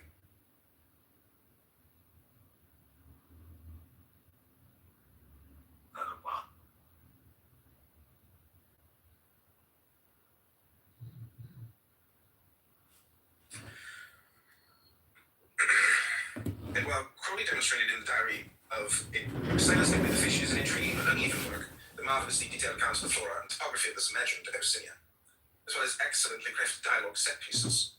But at least part of the fish was composed through dictation, and while Crowley demonstrated in the diary of a drug fiend that he was uncommonly gifted at talking a novel aloud, in the fish, the long-windedness sometimes shows. Still, the fish has decided virtues. The richness of its symbolical interplay has already been discussed. In addition, it should be recognized that Chapter 5, aptly titled Analysis, is as probing a study as Crowley ever wrote on what he believed to be the psychological consequences of Christian faith. Further, the refutation by Lyle in Chapter 9, The Life Pessimism of Green, is a fascinating attempt at rebuttal of the first of the Buddhist Four Noble Truths. As such, it is illustrative of the uniqueness of the spiritual emphasis offered by Thelema, as well as shows the progression of Crowley's thought on this matter from the pre-Thelemic stance on his essay Science and Buddhism in 1903, in which the experiential aptness of the First Noble Truth is stated almost as a matter of fact. The fish may be an overbroad satire, but it also has its depths. The four major characters in the fish are stock types: Lyle, the sage white hunter straight out of Haggard; Tone, the naive yet devoted missionary; Thornley, the stiff-necked outsider Jew; Green, the scientific materialist and failed acolyte of Nietzsche and Darwin. Yet there is a bit of Crowley in each of them. Lyle is the Crowley of the days of Himalayan exploration. Tone, the Christian, shares Crowley's interest in drugs and scientific research, and also Crowley's conviction that humankind requires spiritual, not merely material, sustenance. Thornley is a shrewd and unremitting judge of human capacities. Just as Crowley saw himself to be, Green, for all his pessimism and despair, remains drawn to the vision of freedom and of universal harmony offered by Shelley in Prometheus Unbound. This was Crowley despite himself and despite certain cold-blooded and thus fish-like verses in Cap 3 of the Book of the Law, chapters to which Crowley confessed in the Book of the Cephalodian working a lingering repulsion. The fish is rife with keys to life, the thought of Alistair Crowley. Therein lies its principal fascination. Not to mention that a newly published work by Crowley, albeit an unfinished one, is in itself a rare catch. Rescued from the waters of obscurity, may the fish please the gentle reader. Lawrence Sutton. The Fish by Alistair Crowley.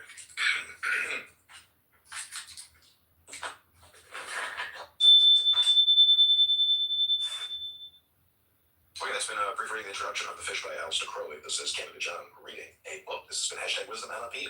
Books and Wisdom.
And while Crowley demonstrated in the diary of it, stylistically the fish is an intriguing but uneven work, the marvelously detailed accounts of the flora and topography of this imagined Abyssinia, as well as excellently crafted dialogue set pieces. But at least part of the fish was composed through dictation, and while Crowley demonstrated in the diary of a drug fiend that he was uncommonly gifted at talking a novel aloud, in the fish, the long-windedness sometimes shows. Still, the fish has decided virtues. The richness of its symbolical interplay has already been discussed. In addition, it should be recognized that Chapter 5, aptly titled Analysis, is as probing a study as Crowley ever wrote on what he believed to be the psychological consequences of Christian faith. Further, the refutation by Lyle in Chapter 9, The Life Pessimism of Green, is a fascinating attempt at rebuttal of the first of the Buddha's Four Noble Truths. As such, it is illustrative of the uniqueness of the spiritual emphasis offered by Thelema, as well as shows the progression of Crowley's thought on this matter from the pre-Thelemic stance on his essay Science and Buddhism in 1903, in which the experiential aptness of the First Noble Truth is stated almost as a matter of fact. The fish may be an overbroad satire, but it also has its depths. The four four major characters in the fish are stock types: Lyle, the sage white hunter straight out of Haggard; Tone, the naive yet devoted missionary; Thornley, the stiff-necked outsider Jew; Green, the scientific materialist and failed acolyte of Nietzsche and Darwin. Yet there is a bit of Crowley in each of them. Lyle is the Crowley of the days of Himalayan exploration. Tone, the Christian, shares Crowley's interest in drugs and scientific research, and also Crowley's conviction that humankind requires spiritual, not merely material sustenance. Thornley is a shrewd and unremitting judge of human capacities. Just as Crowley sought himself to be, and Green, for all his pessimism and despair, remains drawn to the vision of freedom and of universal harmony offered by Shelley in Prometheus Unbound. This was Crowley despite himself and despite certain cold-blooded and thus fish-like verses in Cap 3 of the Book of the Law, chapters to which Crowley confessed in the Book of the Cephalodian working a lingering repulsion. The fish is rife with keys to the life and thought of Alistair Crowley. Therein lies its principal fascination. Not to mention that a newly published work by Crowley, albeit an unfinished one, is in itself a rare catch. Rescued from the waters of obscurity, may the fish please the gentle reader. Lawrence Sutton. The Fish by Alistair Crowley.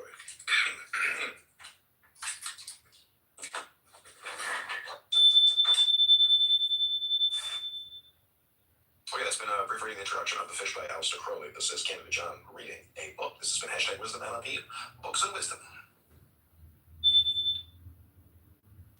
Christian faith. Further, the refutation by Lyle in chapter 9, The Life Pessimism of Green, is a fascinating attempt at rebuttal of the first of the Buddha's Four Noble Truths. As such, it is illustrative of the uniqueness of the spiritual emphasis offered by Thelema.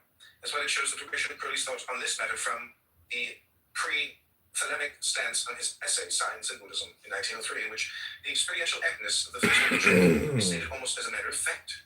The fish may be an overbroad satire, but it also has its depths. The four major characters in The Fish are stock types: Lyle, the sage white hunter straight out of Haggard; Tone, the naive yet devoted missionary; Thornley, the stiff-necked outsider Jew; Green, the scientific materialist and failed acolyte of Nietzsche and Darwin. Yet there is a bit of Crowley in each of them. Lyle is the Crowley of the days of Himalayan exploration. Tone, the Christian, shares Crowley's interest in drugs and scientific research, and also Crowley's conviction that humankind requires spiritual, not merely material sustenance. Thornley is a shrewd and unremitting judge of human capacities.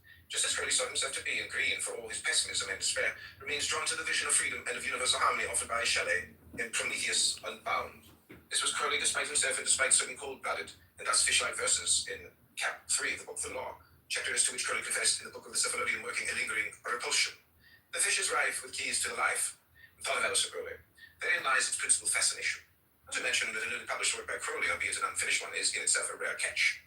Rescued from the waters of obscurity, may the fish please the gentle reader. Lawrence Sutton. The Fish by Alistair Crowley.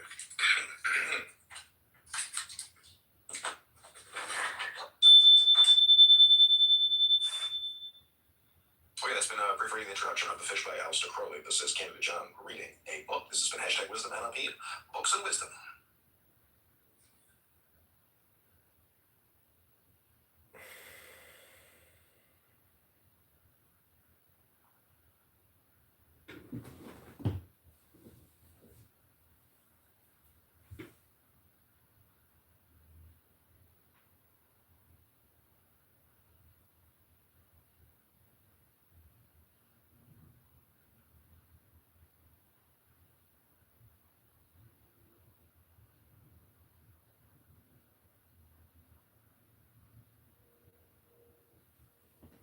Okay, this is Fish by Crowley.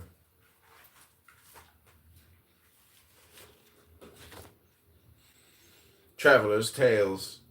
It pleased the inscrutable wisdom of Providence that I should find my health so far undermined by my 11 years as a medical missionary in southwestern China as to leave me no option but to abandon those fields which my labors and hardships themselves had most deeply endeared to me. I looked back through those seasons, examining conscience, whether I had hidden my talent in a napkin. As to the work nearest my heart, all our hearts, I hope, could reckon no less than 9 converts, 3 of whom I most confidently believe to have been sincere. The first, Ty Lewis, was the son of an English cotton broker by a Chinese wife. The father died while Ty was an infant, by his own hand, as the rumor would have it, and left Ty heir to all he had. I won his gratitude by making a paraffin bridge for his nose, fitting him with a complete set of false teeth, and curing an ulcer of long standing in his leg. He bore up against his suffering from poverty and disease with most exemplary patience and fortitude. In the last year of his life, cut short in early prime by chronic meningoencephalitis, was sinless as but few even of the most saintly could rival. He uttered scarcely a word but the name of his Saviour, and that constantly day and night with almost incredible devotion. The second, Watitsi, though sore stricken by Graves' disease, had intended to train as a native teacher and evangelist. Unfortunately, his powers of expression were inadequate to his soul's development, and he could not learn to formulate any creed beyond John Wesley all-same God. But his life might put to shame many of far more elaborate theological equipment. His brain weighed only 2 grams more than the minimum hitherto recorded of an adult male. The third was my own cook and housekeeper, Tachi. To extreme personal beauty, she added the most engaging manners, and I refuse absolutely to believe the statement of my successor at the mission that she has backslidden and become the second wife of a wealthy pagan. The other 6, I fear indeed, were but rice Christians. On the medical side of my work, I was more fortunate. My reports on the results of addiction to opium smoking are universally admitted to have contributed most greatly to the substitution of morphine injections for the noxious vice. My heart's hope was to find a cure for leprosy, and in this too I was more than a little successful. I found injections of tubercle bacilli uniformly specific, and am convinced that I could have reported every case as cured, had not a mysterious disease new to science, which I can only describe loosely as epidemic phthisis, swept my hospital like a typhoon. One of my chief objects in returning to England was to convince the skeptical diaphoruses of Harley Street of my 2 discoveries, and to exchange views with the more open-minded leprographers. I therefore determined to cross the mountains to Burma and interview Major Ross of the hospital at Rangoon. This gentleman was most sympathetic, cordial, enthusiastic, and capable. He heartily endorsed my new treatment, which he had tried with similar success to my own, but my epidemic phthisis he had provisionally called Rost's disease, the harmless vanity of a very worthy gentleman. I left Rangoon in early January for Colombo, where I transshipped to one of the biggest of the liners of the P&O, homeward bound. On board was a famous traveler and hunter returning from a shikar in the jungles of Ceylon. We were mutually attracted, a silent comradeship natural between 2 men accustomed to live in solitude. The ship's gossip bored us. The bridge players disgusted us. The flirtations were too Australian for us. Shovel-board and deck quoits were to us both puerile and senile. Only one incident is pertinent to my story. At dinner, an argument sprang up on philology, and some pompous ass offered an absurd definition for Abyssinia. It comes from abyss, bottomless, Latin abyssus, genitive abyssi, and nia is the regular, adjectival ending for a country, as Romania, Catania, Albania, and a host of others. After dinner, my friend resumed the subject over cigars, and to my amazement took sides with the windbag. This is his story. 2 years ago I was in Somaliland, after lions and pygmies. I know how to be intimate with most natives without losing their respect. I can play the heavy father, the arch-patriarch in a word. Well, you know, of course, Abyssinia was almost the first country in the world to become Christian. Prester John and all that. I don't know whether they have got him and St. John of Patmos mixed, but they are strong and long on the apocalypse. They told me Abyssinia is just what our mottle-faced friend said at dinner. The country of the abyss, bottomless place or pit, and that St. John was talking of an actual geographical fact, and that the lake of fire is next door to it, so to speak. I said that the apocalypse was only an obscure prophecy. They excitedly declared that the prophecy had been historically fulfilled, that the damned had actually been cast there 2,000 years ago, or nearly, and that they lived in torment there to that very hour. I naturally suggested a visit, and they as naturally expressed the utmost horror and fear. The subject came up again. I thought the yarn might be the fag end of a legend which was the smoke of a small fire effect. I got it. What really happened was that some tribes got leprosy from eating rotten fish, they thought, and were banished en masse like Israel from Egypt. Such tales grow to boggy size in no time. They come in handy for scaring babies. They get mixed up quite hopelessly. And you're lucky even if you get two elements coherent in a potpourri of 60-odd. The story half amused me, half saddened me.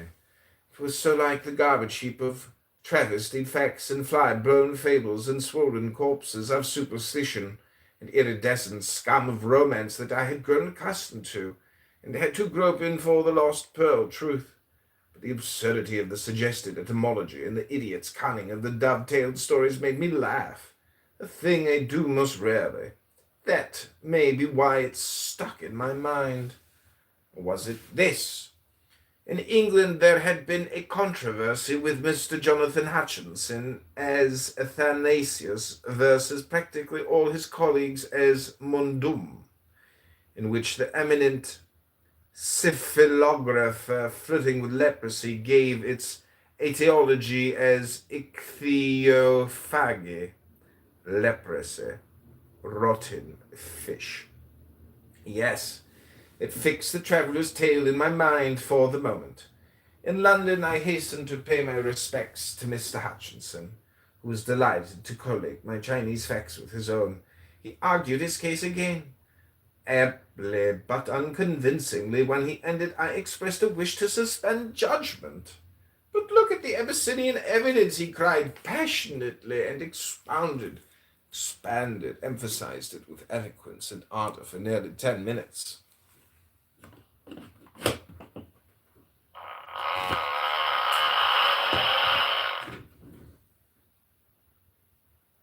Nature does what it's supposed to do. The birds fly out, the seasons cause the leaves to fall, and then the flowers bloom, and just how beautifully orchestrated nature is. But not humans, though. They be fucking shit up and da-da-da. We weren't created. Think about this, though. Yes, it is a beautiful thing to stand back and to be observed and watch nature and how beautifully orchestrated those things are. That's what they were created to do. We weren't created for that. We were given free will. We were given the time, the space, and the opportunity to figure this shit out at the end of the day. And so when people hear someone like Ink say, well, I'm perfect, Ink is perfecting his life. Where we as people who are stuck in boxes, stuck in constructs, and stuck in which I don't understand who he is. As Tanya has always been thought weakness, even us so flawless. We weren't able to push back and stuff like that. There's always been people that have been pushing back against the established order. If you really pay attention to who Yeshua, Jesus Christ, whatever you want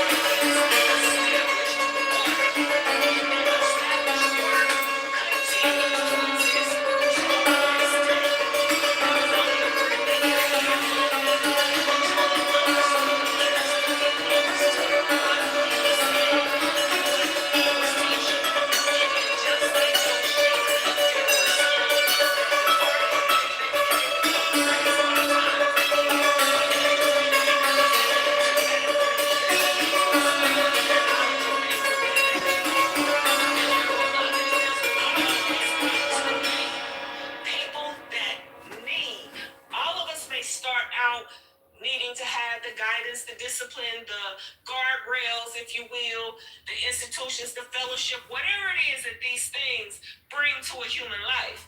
But it is not my opinion that we were ever meant to get there, sit there, and stay there, and then wait for something that we don't even understand or know about to sweep by.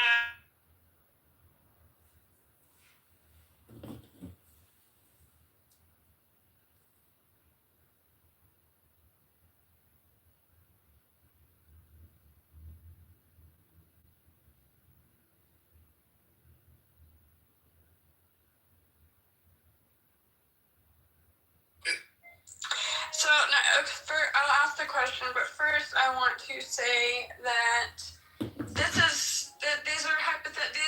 things you're talking about, like he helped or he wrote the Declaration of Independence. I mean, it's a lot of he said, she said, but at the end of the day, he did sign it. That is proof that he. No, he said he did not sign it.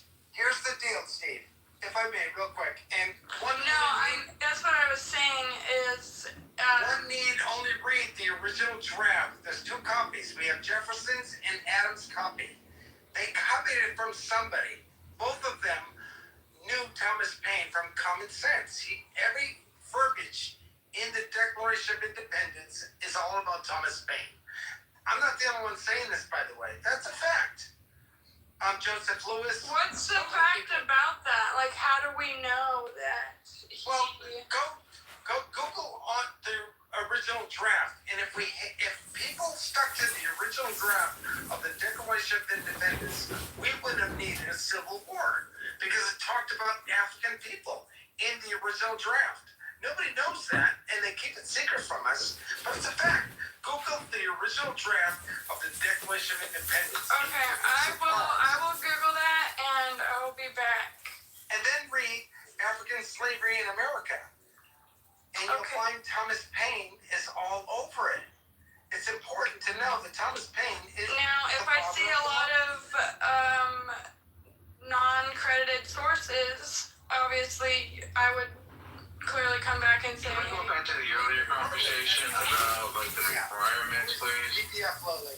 When you Google thank you. PDF, and there's all kinds of original books. They've already Google. Can we go back to the other conversation? It's the conversation being had right now. No, it's not a conversation. You guys are just talking about who knows what. It's not relevant to the actual main line.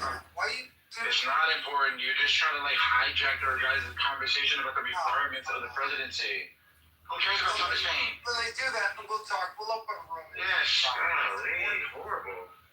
All right, we'll tell you what. I have a suggestion. Hold on. Everybody except for Samoa, go on mute. Everybody except for Samoa, go on mute. Okay, Samoa, you're up. Unmute. Talk about whatever you want. Go ahead, Steve, I want to hear your guys' opinions on like the requirements for the presidency. That was the main conversation that was happening, and now we're segueing into who knows what about what. Like, how is this germane to the actual discussion? I'm just listening. I asked everybody to go on mute. Hold on. Okay, so Samoa wants to hear about the qualifications for presidency of the United States. We already heard Mark say that in Mark's opinion, you have to have a minimum of a bachelor's degree and in political science, or you have to be in government for at least 2 years as a mayor. That's what I heard him say. I'll give you my opinion. In my opinion, I like the requirements exactly the way they are. I don't think there should be any change whatsoever. So let's go ahead. Anybody can unmute one at a time. Samoa's request, what should the requirements be to run for president of the United States? Okay, I can go first if Samoa, is that okay, or is there someone else specific that I am okay. What do you think the requirement should be to run for president of the United States?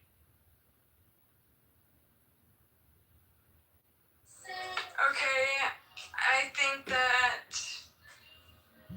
one of the main things or qualities that they should have or for a president is they should know, or they should have firsthand experience with struggling with whether that be money, mainly money, or just humble, someone that's been through life hard that most of us are experiencing.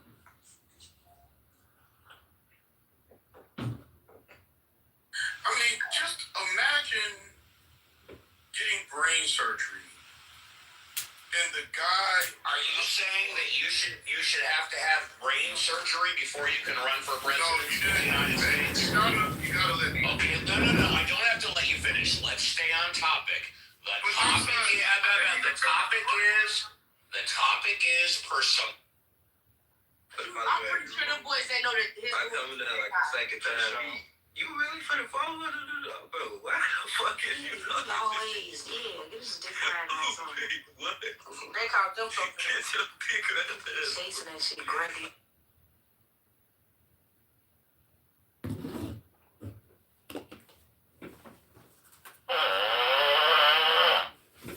The Fish, page 30, by Crowley.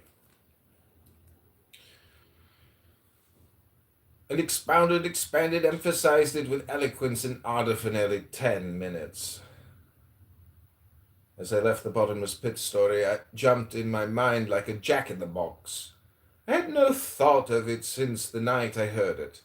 It shouted at me, it distracted my mind from its many serious problems, it spoilt my dinner at Scott's. It played jokes on me. I began to murmur oysters, ophthalmia, lobsters, leprosy, cod, consummation, sole, scrofula, turbo, TB, mackerel, meningitis, and so on for all the fish I could think of. And then who should walk into the grill room but my friend of the ship? He didn't see me. He came in as if the devil were after him, grabbed a chair and a menu, snapped an order, and put his nose to a notebook. His coffee came at the same time as mine did. He relaxed, lifted his eyes, saw me, and charged me like a bull at a gate. "You're my man," he cried. "Fate's in it. What a damned unbelievable square mile of A1 luck. Glad you're glad. I was going to set every sleuth in London on your trail tomorrow morning. Rude to ask why. Remember that yarn of the bottomless pit, eh?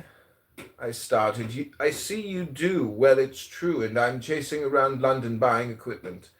And I need a quack who knows tropical diseases and won't jabber around the campfire. Well, there was no room for me in London. My mission was annoyed with me about one of my converts, a trifle, all of us do it. Damn interference, I walked out. I have my own little income, but not enough. I really wanted to know leprosy. My health was better. £500 and all expenses paid for a year, certain, in a new country with a man I liked. When do we start? He shook my hand. Good, 6 weeks from now, if the arrow's ready in time. The arrow? Only way to find that old BP natives wouldn't come. Ground evidently bad going, even for camels. The air gives us a clear big radius. We can build relay camps, or tout à la joie. We had no hitch of any kind. Lyle, that's his name. B. Lyle, B for Beale. Had letters of recommendation from, he said, a boss bishop and a baronial brewer. My frivolous friends say I must be out to introduce beer and Bibles.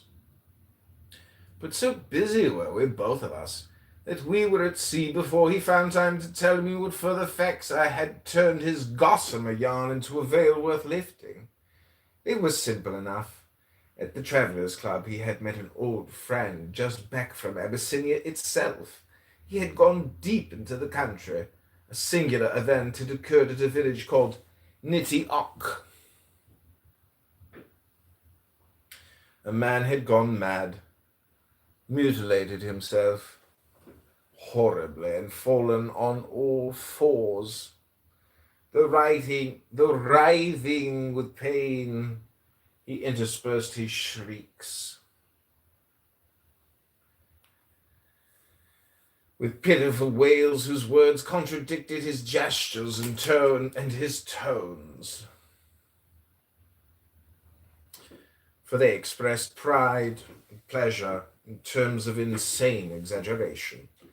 He wallowed abjectly in reproach and threatened the villagers for maintaining their erect attitude. He flinched, whining from all offers to help him, and snarled and spat at his own children and wives when they approached him. Presently he slunk away, still on all fours over the desert. The headman of the village restrained his family when they would have followed him. So singular did the explorer consider this episode that he inquired strictly into the matter. The man's disease was called Ji-Tuz, which means heart leprosy, or perhaps from within leprosy, because the bodily symptoms follow the mental. They say it is caused by eating a poisonous fish, which they call Nazarene. The cure is to eat raw lion's heart, but the victim can rarely bear to approach it. The venom of the serpent Nahash is an absolute antitoxin, and its bite is a certain and immediate cure. Bull's blood is good, but needs persistence for a prolonged period. The touch of a young child gives temporary relief in some cases, but rarely attacks the disease. As in morphinism, the patient's will to be cured is an important factor in the treatment. The tincture of the roots of the oak they call Elima is tonic and specific. Flagellation with gorse, briar rose assists the cure. So does massage, with either the golden oil extracted from the purple poppy or the sweet white oil that is sweated from red rosebuds or peonies. Moss held to the nose defends the patient from his own fetid breath. A diet of peaches or apples cleanses the blood. If chewed thoroughly and constantly, even in public, Sodom apples are the best variety. A decoction of orchids is much recommended, drunk either pure or with peach juice or apple juice. Others prescribe a banana on an empty stomach every night. Others again honey in the comb, macerated with milk. A third school orders oysters or mussels with white wine, but these are slow and only too often merely palliative. The drastic remedies are sure and swift, if the patient can endure them and is willing to risk kill or cure measures. Also, he is hard to convince that he is sick and suffering. He does everything by opposites. For example, he ransacked his folk or the immodesty of their attire. For example, he ransacked at his folk for the immodesty of their attire. His tribes dress as decently as archdeacons. He covers every inch of his head and body and limbs, save only just those parts which our archdeacons aforesaid, being surprised in the mutinal tub, would first claim the attention of the archidiaconal sense of propriety. Again, they denounce the most obvious truths as being lies. Thus they deny that the sun is hot. For how can so petty a thing affect so great a thing as themselves? Also, conversely, they welcome lies, however ridiculous, as truth, most especially when the lies flatter them, tell them that light shines from them, and that the sun reflects it as the moon actually mirrors the sun's. They will tolerate and patronize you, but if you approach, may bite you in the leg without provocation or warning. The most curious fact about this disease is that people find it. They do not say get or acquire or take or catch it.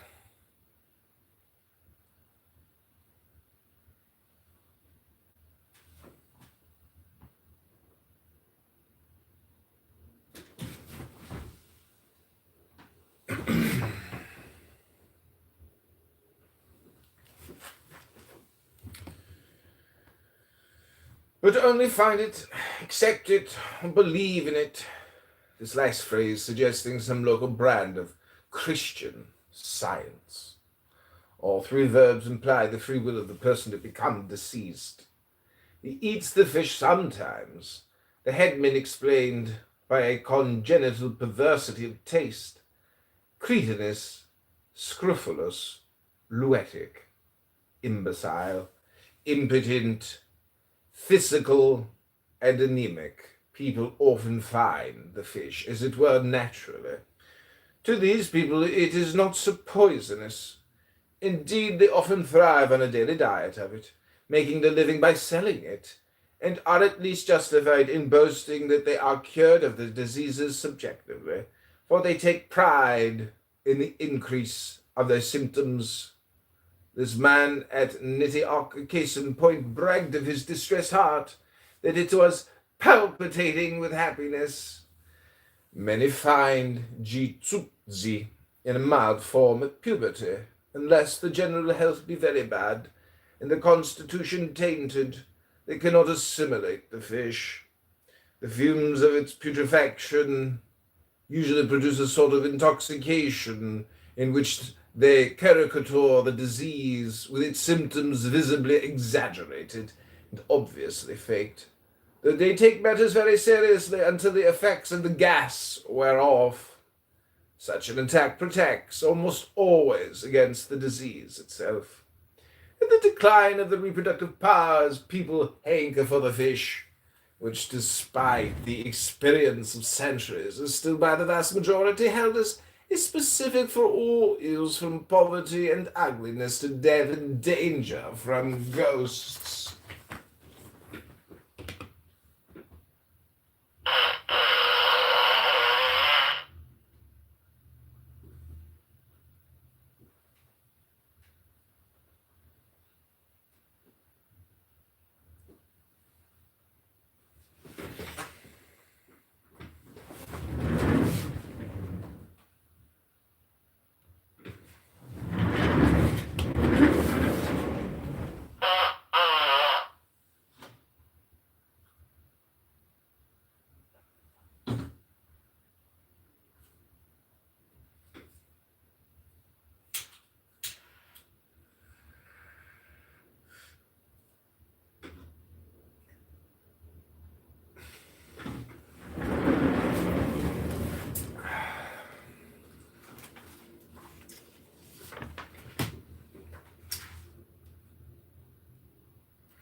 At the decline of the reproductive powers, people hanker for the fish, which, despite the experience of centuries, is still by the vast majority held as a specific for all ills from poverty and ugliness to death and danger from ghosts.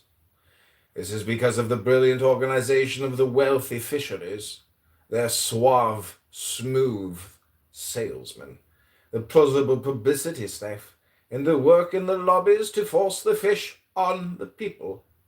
Even those who vomit at the smell, being supposed to buy it, that they fling it instantly among their other garbage. But these all find it as a desperate clutch, at a straw as they drown in the dark seas of despair. Such, when women become bitter, when too thin, and maudlin, when too fat. The men, if fat, become sensualists and prosers. If thin, viragos and tyrants. But unless the people find the fish early in life and digest it completely, the symptoms are not so intolerable to the friends and neighbors of the patient. There is an epidemic form of the sickness which attacks crowds, but this is a mere simulation, transitory as other drunkenness. A few days, at most nearly all are well again. The disease attacks and holds most fiercely those who lack vital power, courage. Fear is the exciting cause in most of those cases which turn out badly. The man at Nitty-Ock was pronounced hopeless by the head man. He has mutilated himself. He goes on all fours and eats dirt, they said. It is bad. He must go to Krees Nedum. That is the name of the place, they explained latter, where the other heart lepers live. Kree means bottom. Z means without. And Nudum hole in all bottomless pit. Lyle's friend asked for the location of this place, but everybody manifested a reluctance to talk. How would the sick man get there? Easy, filthily easy, they told him. One only has to follow the stench. Lyle knew he could reach Nitty-Ock without much trouble. If the sick man could crawl thence to the pit, he could be sure of his goal. To make sure he would take an aeroplane with him. 3 months, 3 days after leaving Suez, we were camped just outside Nitty-Ock.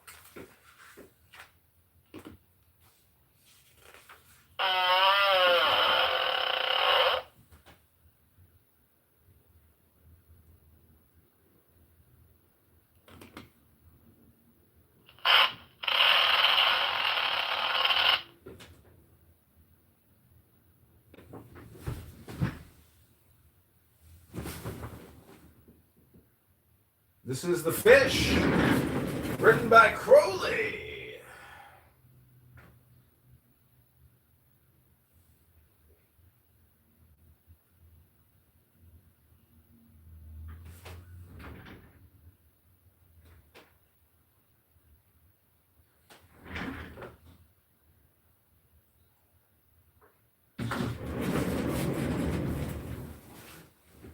What Lyle wanted. I forgot to mention that Lyle and I joined the ship at Marseille, where we found on board our taxidermist, a little Sussex man named Green, and a young old man who looked halfway between a stockbroker and a pawnbroker, shaped from a retired pugilist.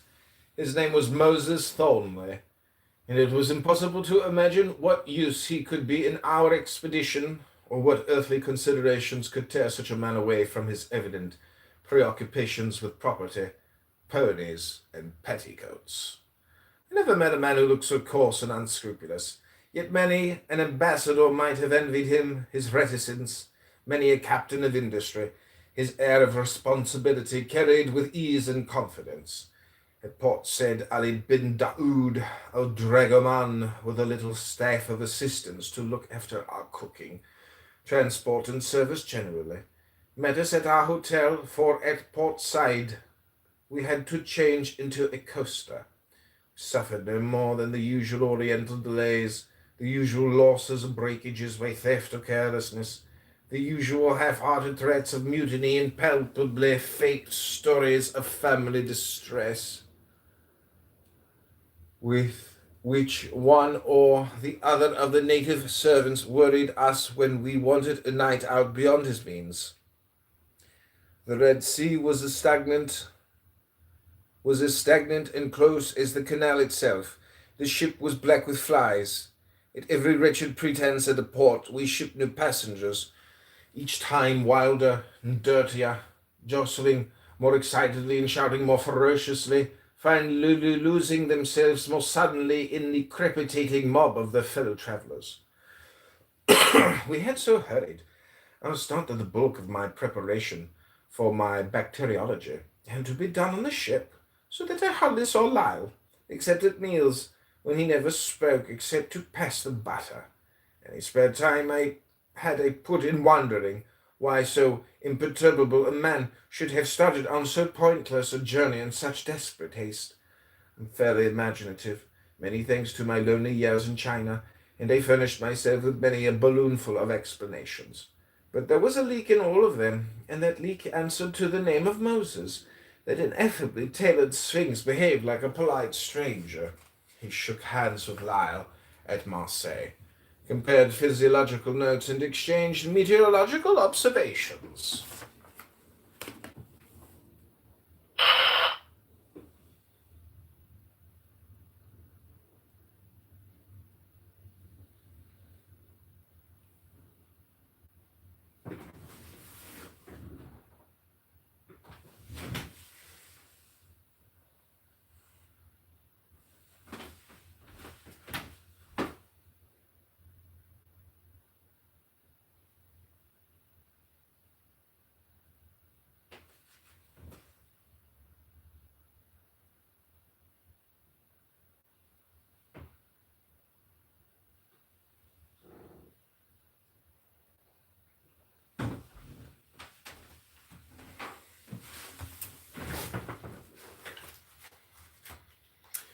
The Fish by Crowley, page 37.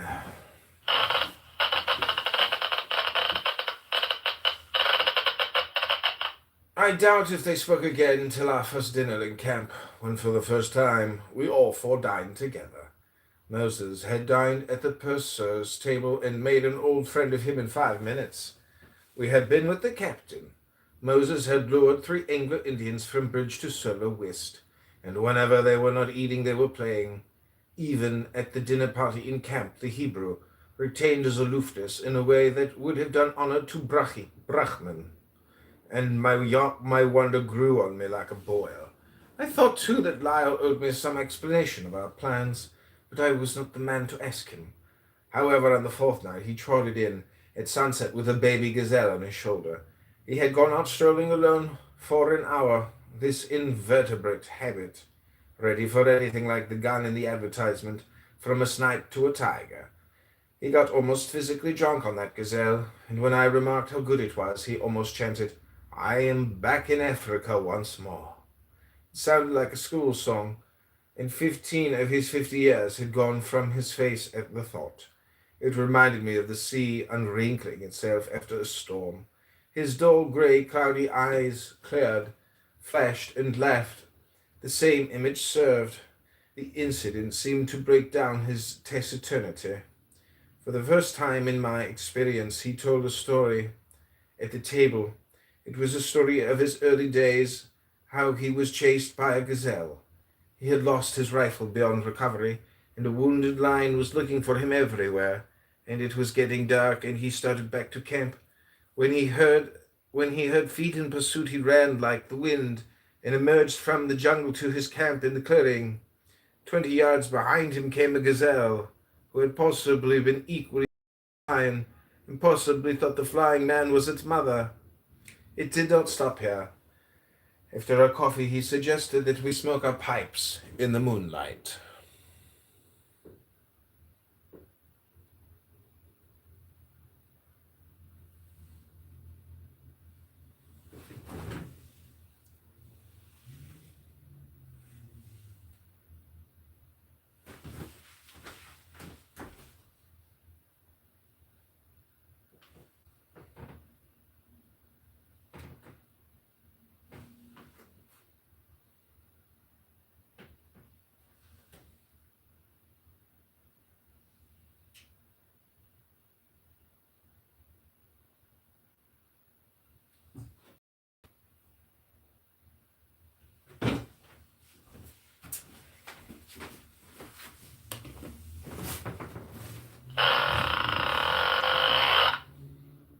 Thornley, by the way, had his cigar about a foot long, so pipes couldn't mean him. We went out to the top of a little heap of bare grey rock. I had noticed it before dinner. It suggested no particular form, but there was something about it indescribably evil. It was like a pimple on the great green slopes. To my medical mind, I suppose the idea of a cancer presented itself. "Know any geology?" said Lyle. "Scraps," I said. "Nothing systematic.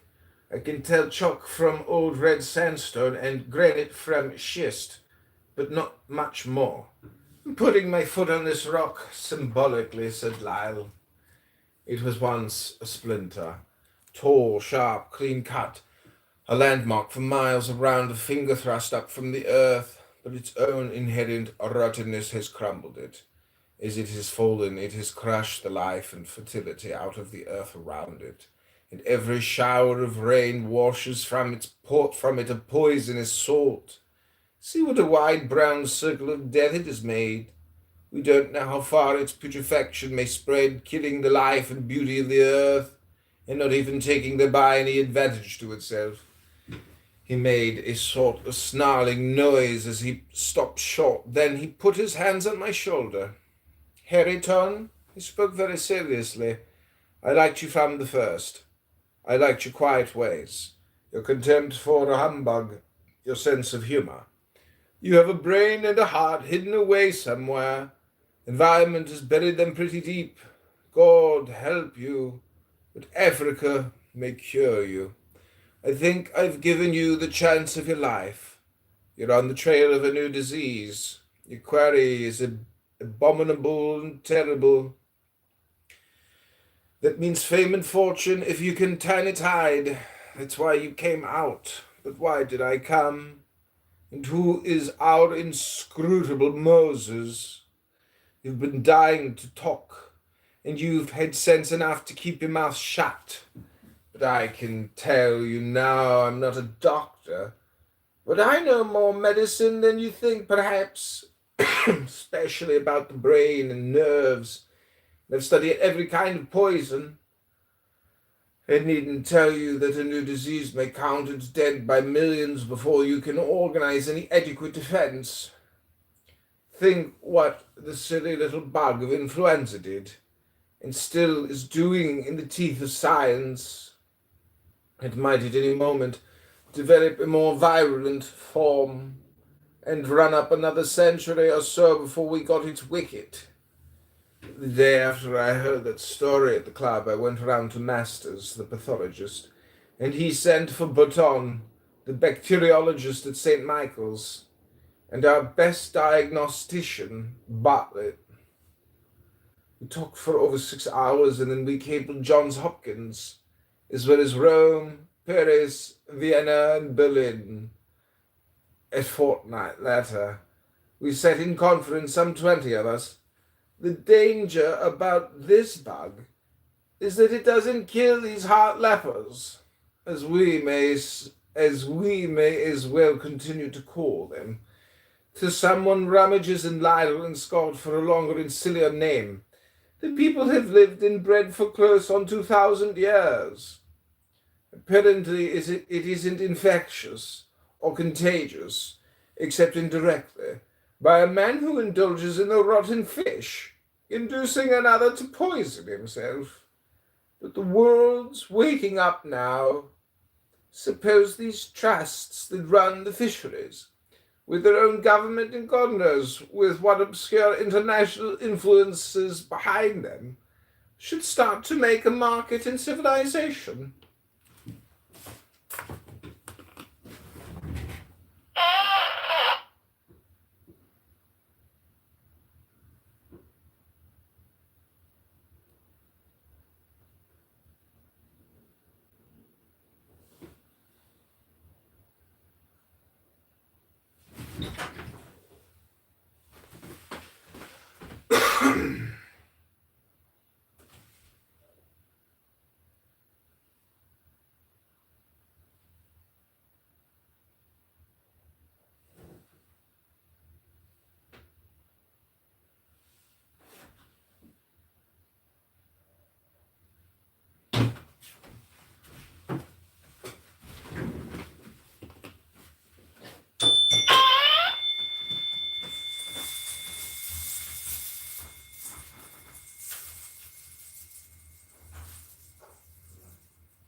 It seems unlikely, being so localized for so long, but if it did get loose, who knows what might happen.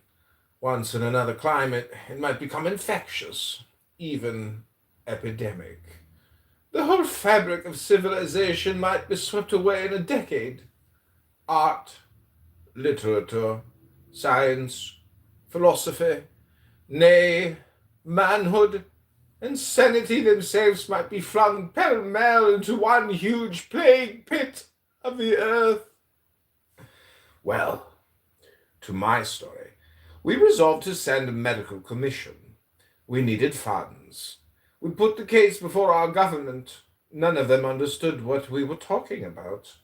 We went to bankers, some of them philanthropists, who give thousands away to hospitals every year. They inquired with most acute intelligence into the symptoms of the new disease. They exchanged covert glances. They said they would give us their decision the next morning. They did. It amazed me. They would send out me to find the place, one doctor, to report on the alleged disease. Note the word alleged. And a man to represent their own interests in the matter. That is the mission of Moses. In plain English, they want to see which way the cat jumps, whether the spread of the disease would help or hinder them in their game of piling up pieces of paper with fancy figures painted on them. It is a fair sample of humanity, after all this civilization and progress, and our friend Ali seems to me a long sight better stuff. He broke off and spat. There was a silence between us for quite a long while. Finished my pipe and knocked out the ashes on my boot.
He broke off and spat. There was a silence between us for quite a long while.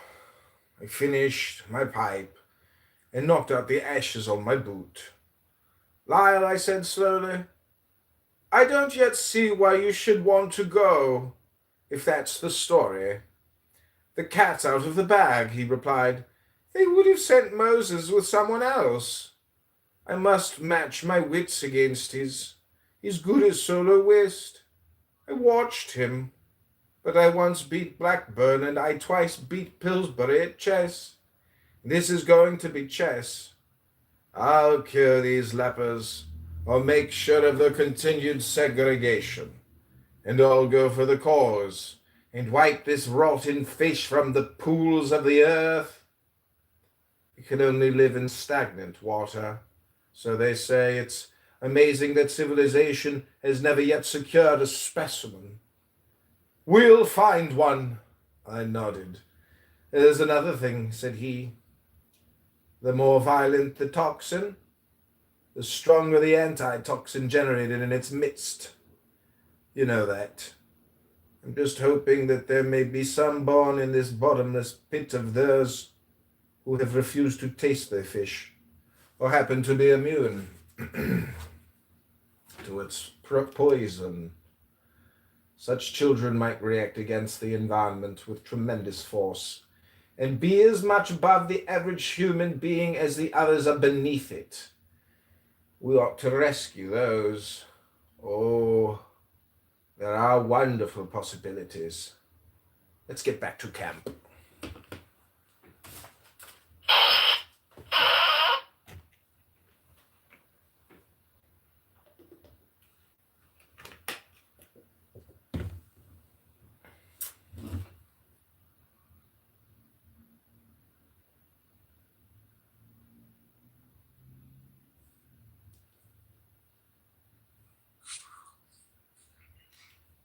Name the 3 stages of a thunderstorm. Beginning, middle, and end. Close. Is there an anvil stage? No, I don't think so. I think it's something like forming, mature, and dissipating. Alright. The same thing, right? It's kind of what I said. No, it would actually be hilarious to just go through like METAR examples and try to get people to guess them, because they are. Oh yeah. They are nutty. I mean, you gotta think, this was not that nutty. This was when you had to read it like through like a ticker tape or something like that.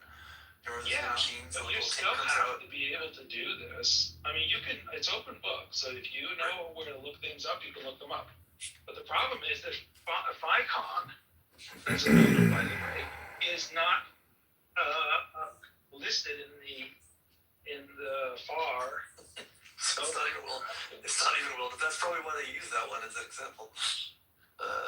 No, they didn't use it as an example. This was just from my scenario. This was actually a real note from my. Oh, this is a real life note. Yeah, it wasn't like. Because I remember my examiner came in with some paper, like stuff. He had like some old like facts, like weather maps and stuff, and he pulled it out. He's like, "You ever seen one of these?" I'm like, "No, not a real life." It's a guy you'll probably never see one again, but then he went over it and stuff. But he would ask me like, "What does this symbol mean? What does this symbol mean?" But he was very flexible. He was like, he didn't expect me to know everything. Like he was pretty good that way.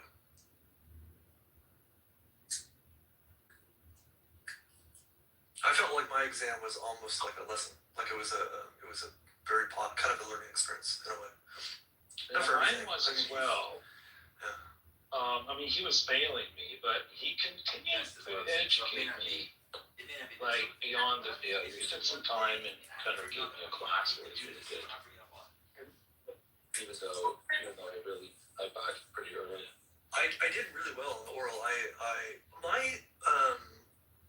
My written grade wasn't awesome, and because I remember him saying like, "Oh, you know this stuff. Like I don't know why you didn't score better on your written or something like that." I don't remember why either actually, but I don't think it was bad. I passed, but I think they give a report on like the type of questions you missed or something like that. So the examiner can ask you those at least those subject matters. I guess it was a long time ago, so I don't really remember that well.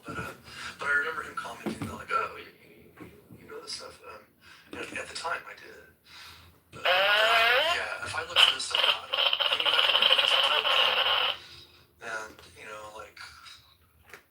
and some of the stuff, but it's pretty obscure. Drizzle, snowflakes, snow grains, ice crystals, all these. Yeah, the Inuits have.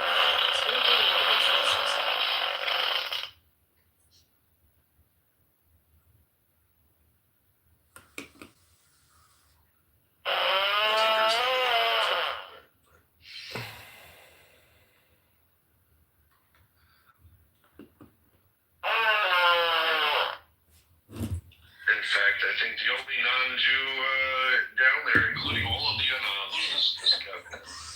Oh god, that was so funny, and I actually truly was laughing so much about. I don't know, if I find something, even if it's politically incorrect, if I find it funny, I will just laugh, and that's kind of like a flaw that I have, you know.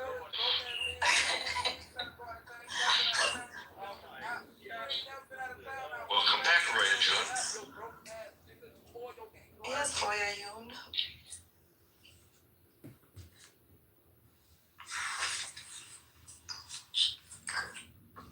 Oh, Dan says I was zoned out. Did I get a date? It depends, Dan. How old are you?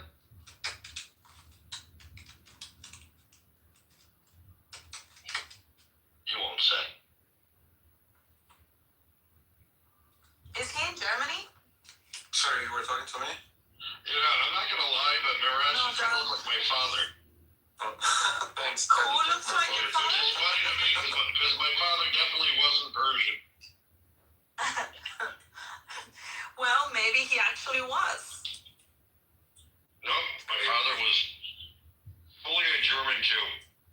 Maybe you were. Okay, there is something my father never explained that is a complete mystery to the entire family, that we have some quarter Russian blood, so maybe... No, he's not Russian. He's from Africa. North Africa. Sorry. Well, if it's Russian Jew, it's the same. Yeah, that's what we don't know. He never talked about that, and we don't know where it went from who. Well, you look like your dad, my dad, so your son might be very handsome like me. Thanks. I don't doubt that. You have sons? Me, I don't. Well, actually, your eyes are very similar to Jeff's eyes. Well, maybe we are related.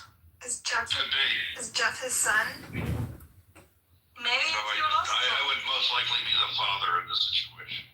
No, because Miraz, you're in your 40s. But he looks like my dad, which is weird. So they I could wouldn't be assume he's in his 40s. I would assume late 30s. Thank you. No, he's in his 40s. He said he was 17 in 2000 something. 2000. Oh, you did the math. Yeah. Yeah, that makes me 30. Fucking math. That's funny, bro. I still have time. What, did you miss the part where the average IQ in her country is 47? Did you do the math on that? 47. That's horrible, Lisa. That's horrible. I've got to find a picture of like that. It's actually funny. Buttercup, how is your day, my friend? I'm good. You have been behaving differently lately. What do you mean? No drama. No It's drama. it's all you, not me. It's influence Isa. It's influence of Isa. Isa has smoothed the transition a bit, but also this. I think also like Emerald is ruffling feathers, so it makes me look more moderate. But we agree on every point. Like we don't have any. There's no air between us. No. You know what I like about you? You just say whatever you fucking want to say. No one it's okay. It's not like other people. Oh, he supports that. I'm gonna kick him off. Bro, like it's not. Let people speak. Maybe they'll change their mind. Or you can change their mind. I said that I like what I like about you. You just let everyone say whatever they want to say. I mean, it wasn't free. Like I did pledge my loyalty to Queen Isa, Queen of the Jews. No, she didn't.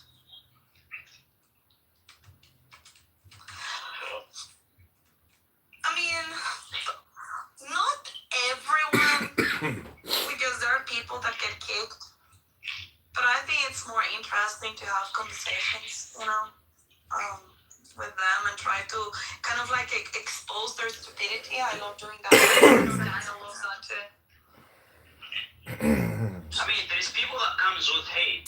There's those I don't like. I just go like, oh, you fucking idiot, you're gonna die. I mean, like, there's no conversation to have had with them, so. Yeah. Like resistance. Yeah, there's no conversation that can be had with resistance because he doesn't want to. Yeah. I heard he was Muslim. He converted. No, actually, I heard he actually was Afghani. What? I think he's actually Afghani, based on his name. No. He is Dominican. That's what people used to say, but once he got doxxed, he's got, like, he's No, I talked to him, and he kind of like, he speaks Spanish. I think I've spoken Spanish with him. I mean, do you know what his real name is? Because I do. No, I don't. But he sounded very, very Dominican to me. It's everybody in New York. No, but I know that the accents, our accents. That's literally everyone in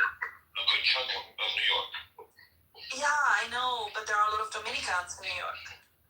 Yes, and the Italians who live next door to them also said that they can do. I don't know. But yeah, I don't think he's Afghani. He might be, but like there are specific things, you know, in like the way they speak, the use of words. Hello. Who are you saying hello to? Hello? Hello? Just said I'm alive. Hi. Hi. It's boy, actually, but hi, Buttercup. Hey, love. Hey, huh? Abaga, Chaim Shali. Why don't you get older women? I know, right? That's not fair, bro. He's not threatening. Hey, if you want to take it, if you want to take it in the ass, you get all the women to do. Or just the tip. Yeah, Roberta, if you want to learn how to give a good blowjob, you can learn how to do it too. It's fair. We all have that option.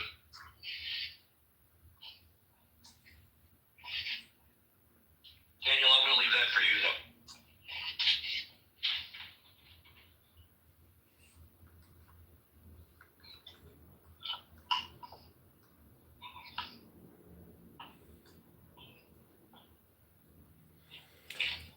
So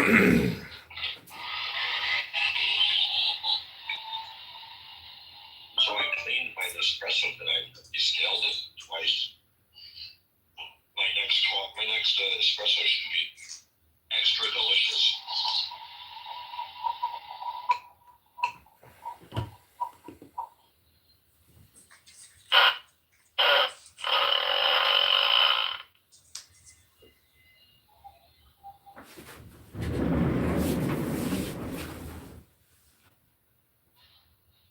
Hey, if you have a little extra money, what do you spend it on?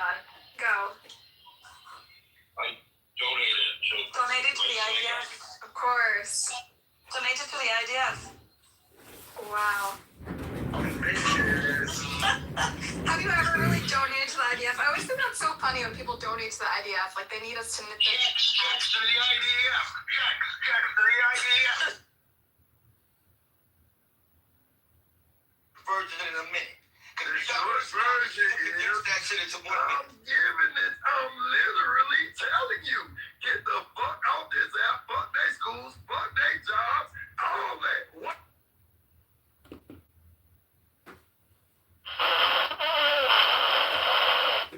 Okay, this is The Fish by Crowley. Chapter 3, page 41, our first case.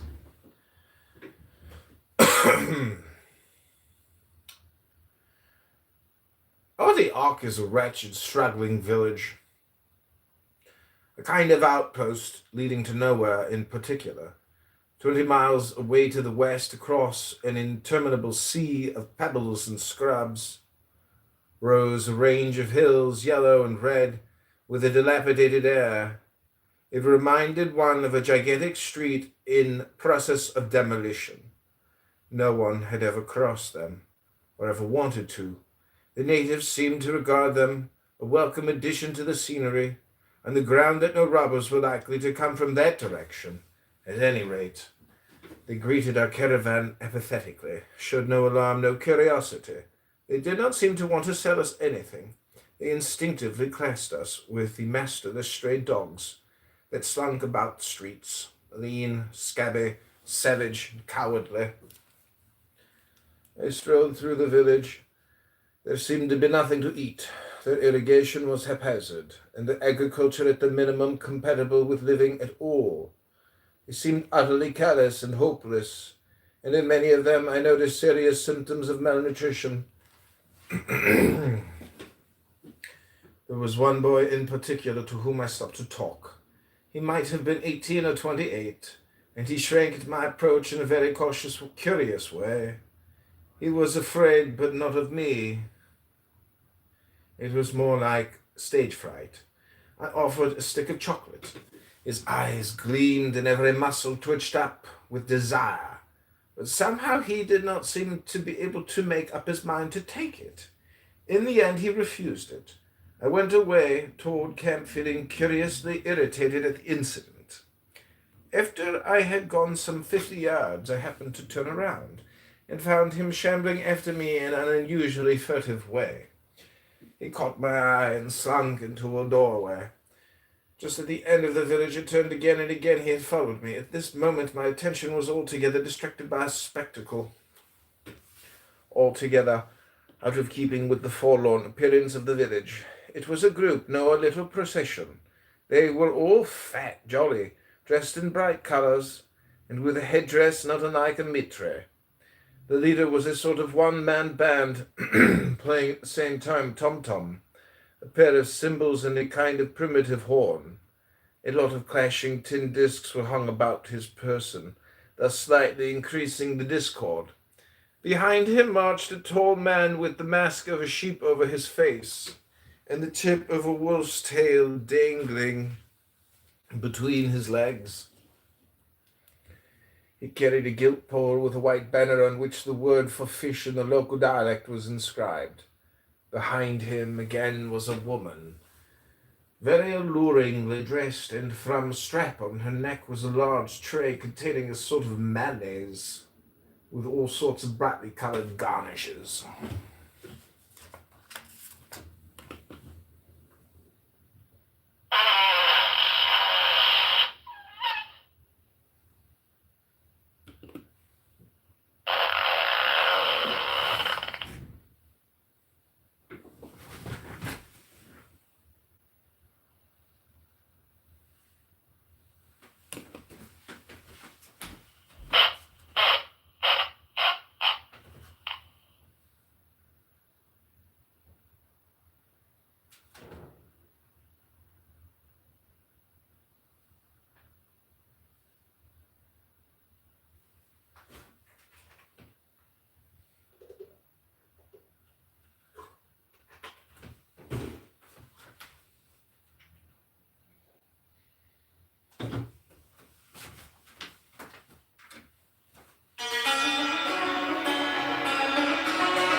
She had a huge hoarse voice, and she bawled unceasingly the virtues of her fish.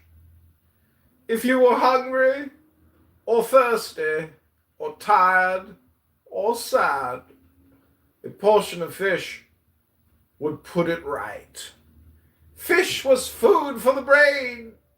Fish strengthened the nerves. Fish took away fear.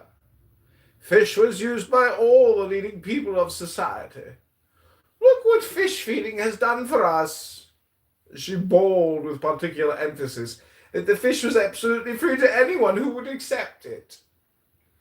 The manners of the country even permitted her to offer a further inducement to anyone who would sample her wares, and she indicated the nature of the bonus by a very varied series of gestures. Following her came a figure intended to terrify, but which to my eyes appeared merely grotesque. He carried all sorts of arms, more than he could possibly use in any 3 battles. He wore a mask like a southern sea island demon. Behind him again, the last of the procession, almost hidden in the folds of his cloak, was a tiny dwarf, dressed in the most inconspicuous manner possible. Over his shoulders he carried a bag, almost as huge as himself. The attitude of the population to this procession was almost as indifferent as it had been to us. Without exception, they refused the fish. One elder, sitting outside his house, was near enough for me to catch his mutterings. Bad might it be, he said, and shook his head.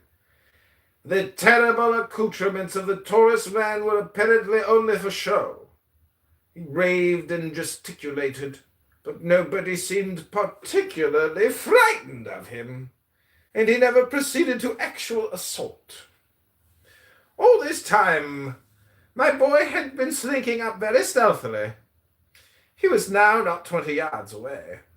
The lady with the fish seemed to recognize in him a likely candidate, and took special pains to ogle him. He did not seem to care very much, but he wriggled and shuffled and fingered a little bag in his neck.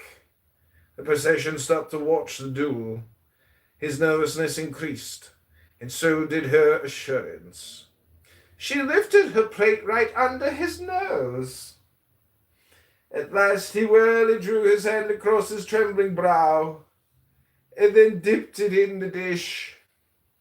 He crammed the morsel into his mouth, and in that instant the dwarf ran out from the big man's cloak, clambered up the boy with monkey-like agility, and filched the little bag from his neck. He did not notice it. The leader renewed his noise with the vehemence of triumph, and the procession resumed its way.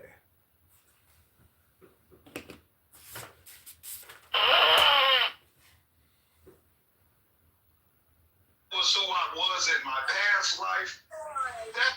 So that could be a problem. If I understand it, they can't deploy octated to polling places. It's not the kind of law they're allowed to enforce. Their purview is very limited and sticks specifically to immigration laws and things surrounding immigration laws, like doing one's job without interfering. That often sticks there. So, while I understand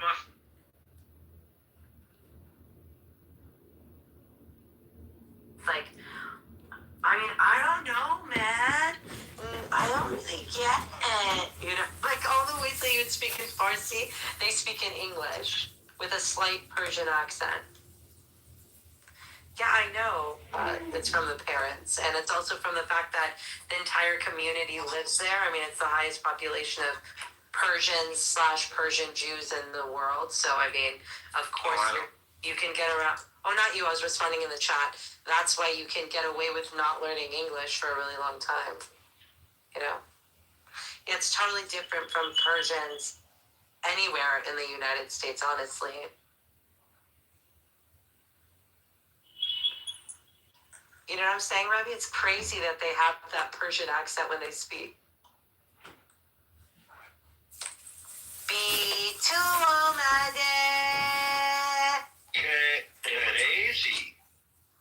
B? B2? B3?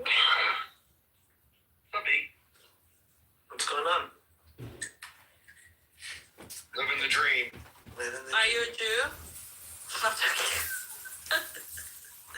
I'm just checking. No, I'm joking. He satisfies both columns. You don't have to answer. I was just joking. We're just vetting everyone that comes in the room. For no particular reason. Train tickets. You said it. I know, it was funny when I said it. When you say it, not so much. You're being so big. You're a bigot. I am. I'm okay with that. Khaled said there needs more empathy and love in the world, and you're not practicing that. Yeah, when you're not strong, I'll be your friend. I'll help you carry on. Anyway. And with that song, I'm going to bed. So, I'll see you all tomorrow. Roya June, your room. Oh, damn. You want. Oh, I found a picture of my dad. Hold on. Picture of your dad? I found a picture of my dad. Let's see. After seeing the photo of your dad, I'm gonna go. Daddy. Let's see if you and Meras are brothers. I think I Maybe picked your the right dad. place. Maybe your dad had a few travels. Maybe. No, that didn't go to the right place. Why not?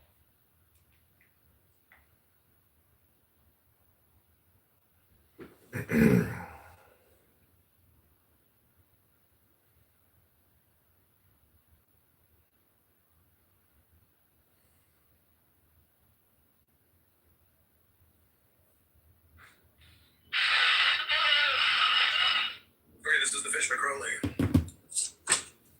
Chapter 3, page 41, our first case. Body Ark is a wretched, struggling village. A kind of outpost leading to nowhere in particular. 20 miles away to the west across an interminable sea of pebbles and scrubs.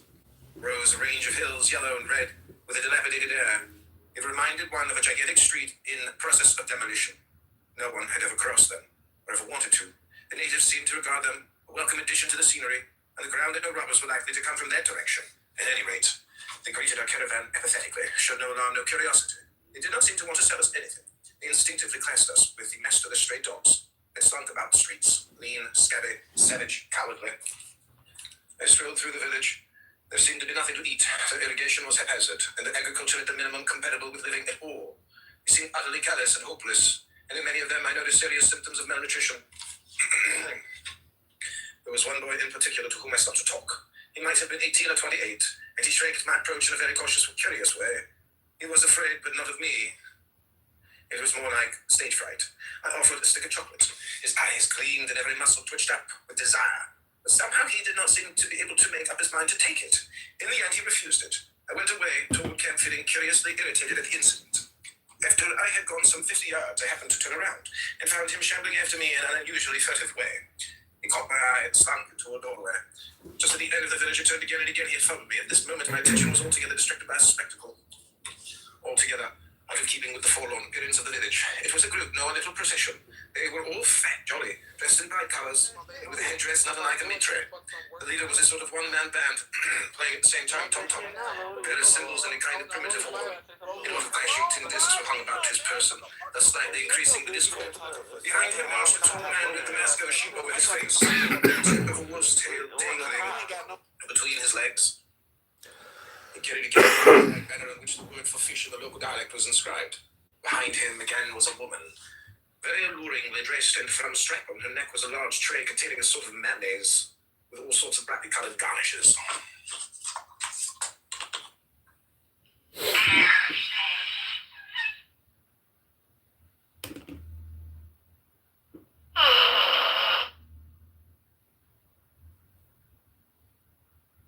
But a more considered opinion would be to say, if something like this ever did happen,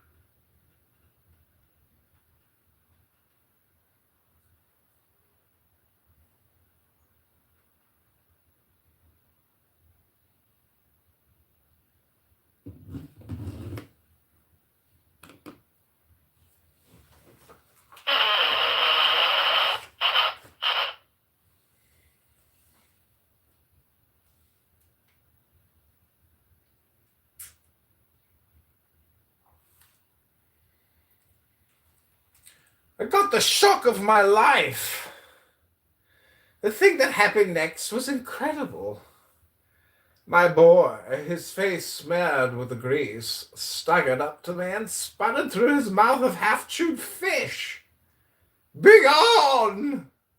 Thou art unclean!" What could I do but burst out laughing? He broke into a string of abusive words. The situation was peculiarly awkward. It was, of course, the rule of the expedition never to have a row with a native, and at the same time never to stand any nonsense. I wished I had brought one of the Arabs with me. All I could do was speak to him sharply in a tone of authority. "Put yourself together." I said, "Be a man." He shrank back as if I had hit him, covered his face as if with excessive shame, moaned despairingly, "A man," again and again, and a new excessive intoxication seemed to seize him.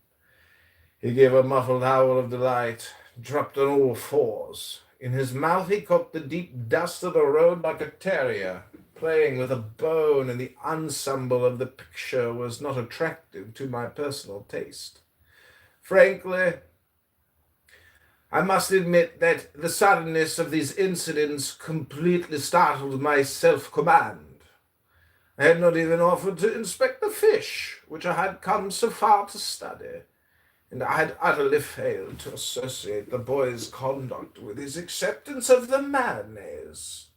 I now realized that here was my first case observed, as luck would have it, even before the poisoning, and the best thing I could do was to try to get him to come with me to the camp.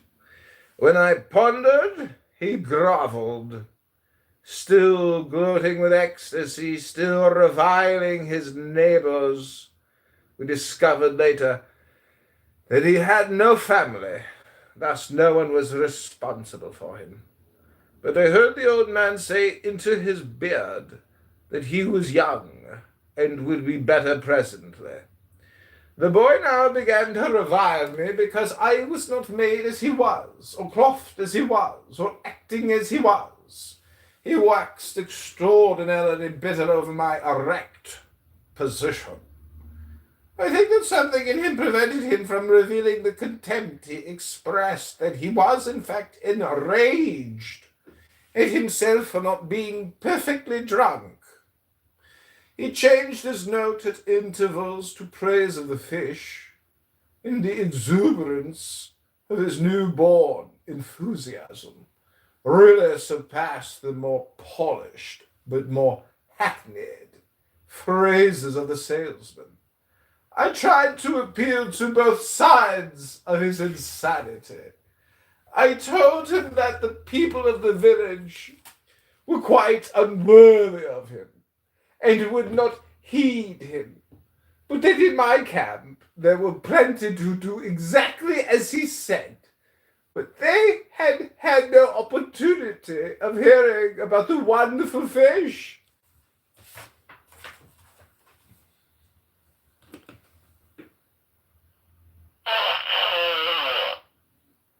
I think the fart button is what really makes all of this,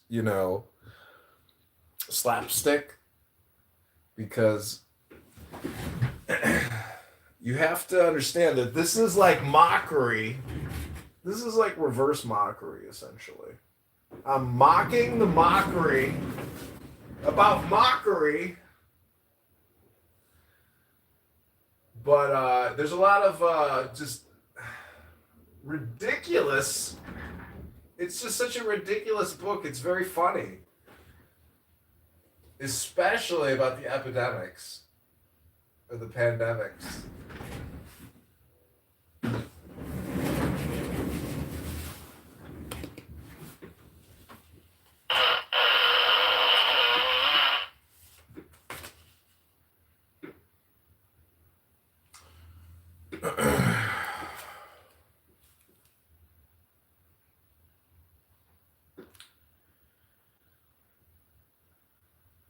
Hearing about the wonderful fish, and that he ought to go and tell them about it, no matter at what personal cost and risk, As a matter of duty, I added the fascination of a silver coin to that of my remarks. I really don't know whether he agreed to this, for he went on with his ravings, but he followed me, crawling on his belly and urging me to assume the only posture worthy of those glorious persons, the fish-eaters. I humored him by saying that I suffered from stiff-kneed joints, and as I turned to go on, he made a kind of quick wriggle at me, and caught me by the heel to pull me down. He snatched my foot away and put 10 yards between us, and he crawled pitifully in my wake with his lungs bursting and his mouth now raving, now moaning, now laughing, now extracting the remains of the fish from the pockets of his cheeks and his hollow teeth, and champing it deliriously. In this fashion we arrived at the camp. I called Lyle out. I turned and saw to my surprise no less a personage than Mr. Moses Thornley. He displayed the usual cigar and erect expression on his countenance. I started in surprise, but all he said was, "The man that staged that procession had half an idea."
In this fashion we arrived at the camp. I called Lyle out.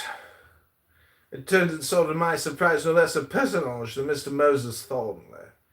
He displayed the usual cigar and wrapped an expression on his countenance. I started in surprise, but all he said was, "The man that staged that procession had half an idea." I pointed sternly to the boy, who had momentarily collapsed from exhaustion. He said, "It depends what you want him for. He's all right if you want to rob him or eat him. Not if you want him for your partner in business. It's the point of view." I snapped back at him, "The boy happens to be my partner in the business of life," and I turned and walked into the tent without another word. I came out again with a case of instruments. I wanted to examine the boy. He had recovered, and at the sight of Moses, turned loose his tongue in that direction. But the point of view did it again. Moses rose to the occasion and gave a combination of concerted action between a boot and a riding whip that was really admirable in its technique. The boy cringed and shrank and sobbed. But the extraordinary action of the fish upon the brain entered a new phase. He kept on repeating, "How fortunate I am!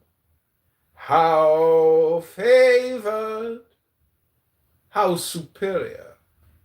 No one in any village a week's march all around could say that anything of the sort had ever happened to him.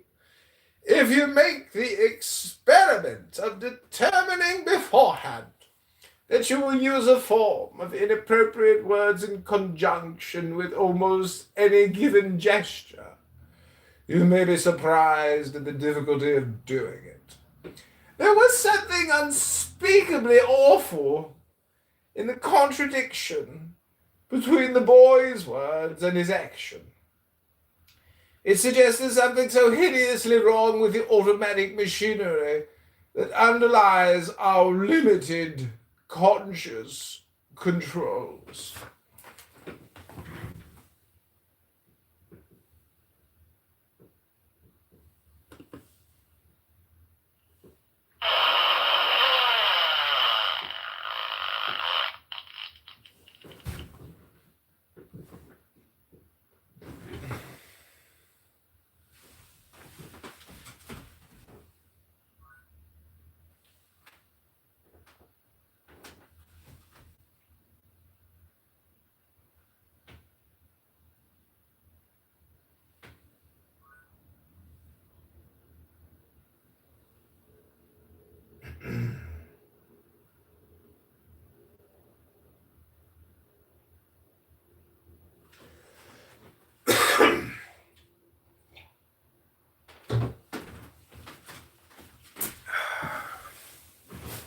Oh, what is this? What is the mathematician got a response for what's 1 divided by 0? Hello? Hello? I'm reading a book here, CM.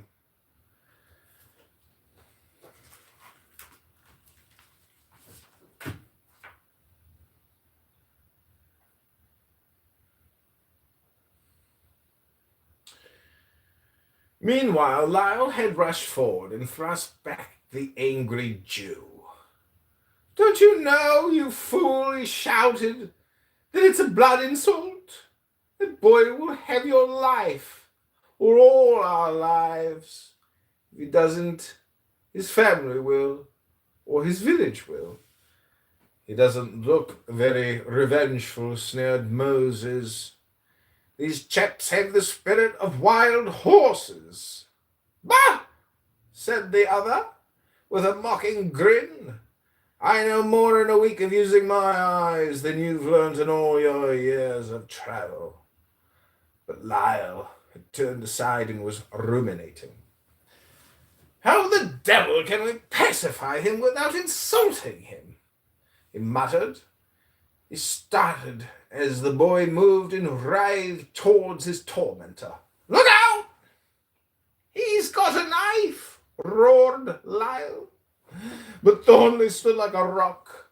Lyle turned to me, almost staggered against me as he put his hand on my shoulder, and all his face went grayer than his eyes.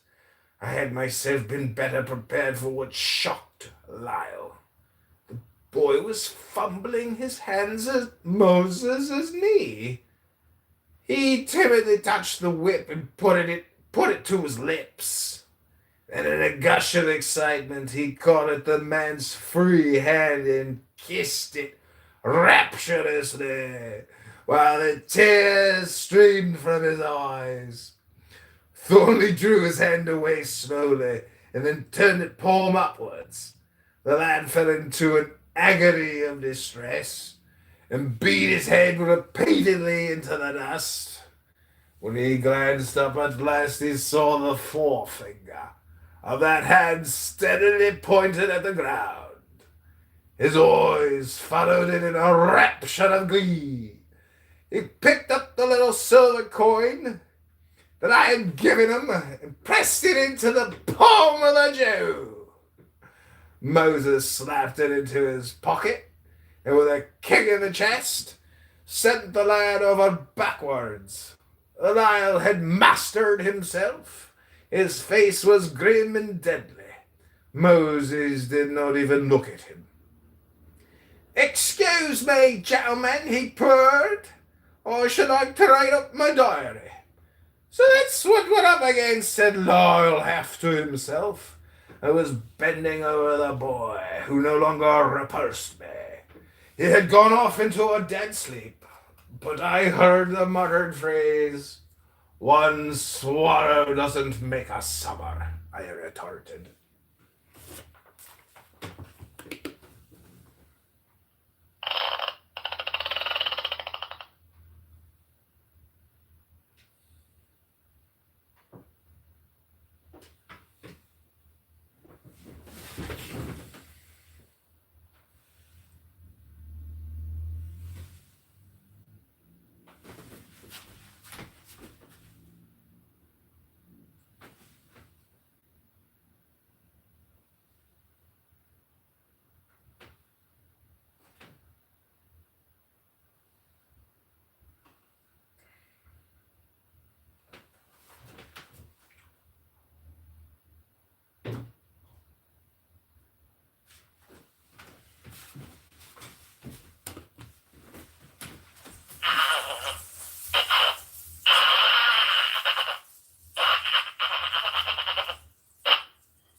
Sarah, welcome.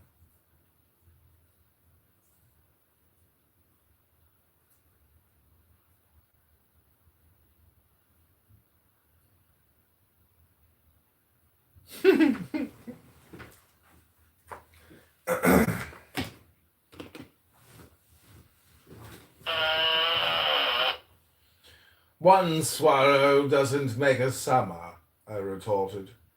This is our first case. We have no reason for thinking it typical. In point of fact, an old man of the village who has probably seen plenty of cases thought it a very mild attack.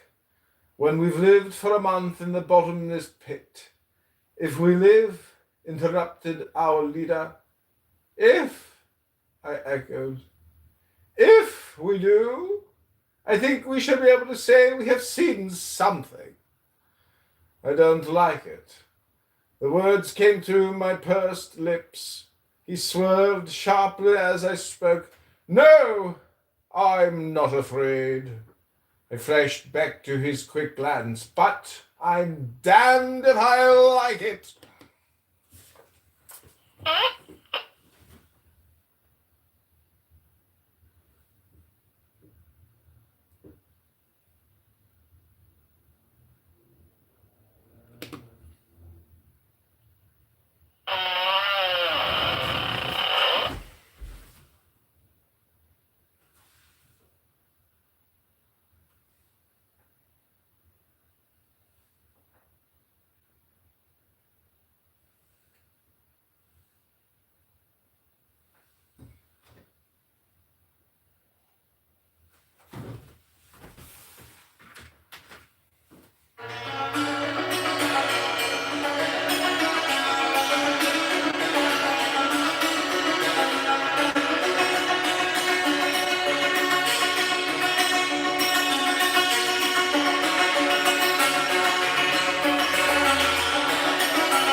Chapter 4, The Salesman, page 47, The Fish by Alistair Crowley.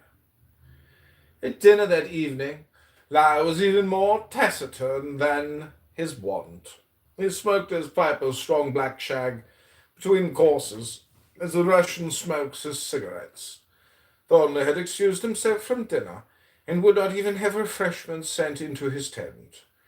He could hear his pen scratching furiously. One of his most curious habits was that he stuck to the old goose quill and sharpened his own nibs with a penknife. He used a peculiar ink of his own, too, singularly rich and black. He had a series of folio ledgers made for him of very thick cream ivory paper, and he even carried a supply of sand to serve instead of blotting paper. He had dozens of little affectations and eccentricities of this sort, which he seemed to use for the purpose of asserting his personality, just as a more vulgar type of Hebrew sports ostentatious jewelry. Such trifles undoubtedly contribute to emphasize the aggressive individuality of the man, and incidentally to frighten weak spirits away from him. I had noticed on the boat how the average passenger instinctively distrusted and avoided him.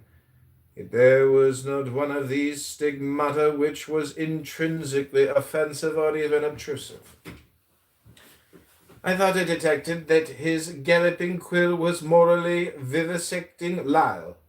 I thought of a very tired man with insomnia worried by mosquitoes. I could understand it well enough. Thornley's actions showed at what capital importance he rated the incidents of the afternoon, that it seemed to him urgent to all disregard of personal comfort that he should record his impressions while they were fresh, and record them in most meticulous detail.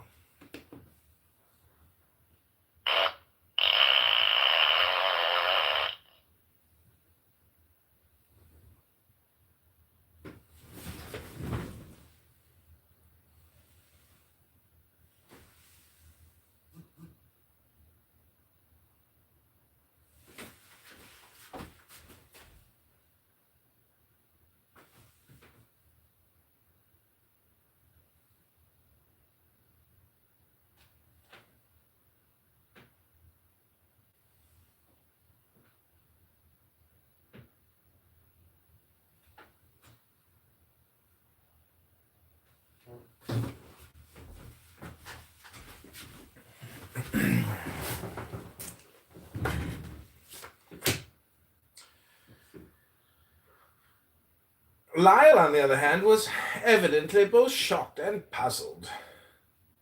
And his pride gushed from 100 wounds as he thought with what contemptuous ease his enemy had outwitted and outfought him at every point of the duel. His distress increased visibly through the meal, and his appetite completely failed halfway through it. I thought that my bedside manner might interfere advantageously, and I remarked that despite the obvious debility of the boy before his poisoning and the disgusting and degrading symptoms, physical and moral, which followed it, it might well be that the prophylactic malaise caused by vaccination might be taken as a fair analogy.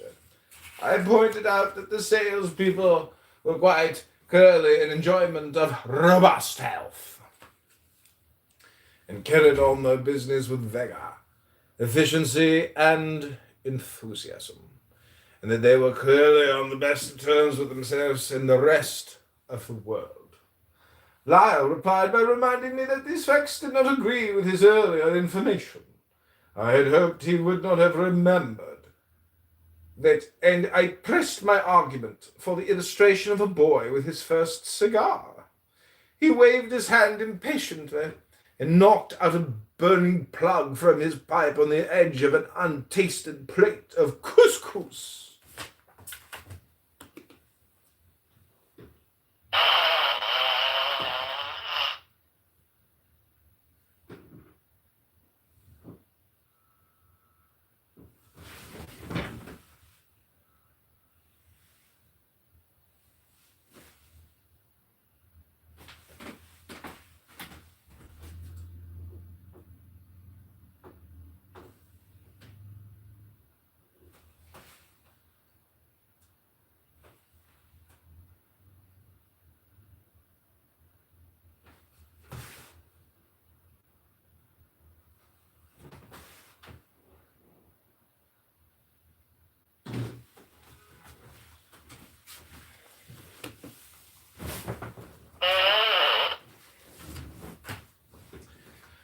I grant you everything, he growled.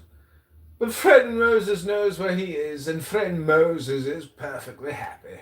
I know less than I did at first. When my enemy triumphs, I must put ashes on my head. We are well on the way to know, I cried I. We have a case to inform us. And we can cross-examine that procession and buy some of that fish and turn the searchlight on it. Don't worry. In another 24 hours I will bring up artillery to support you.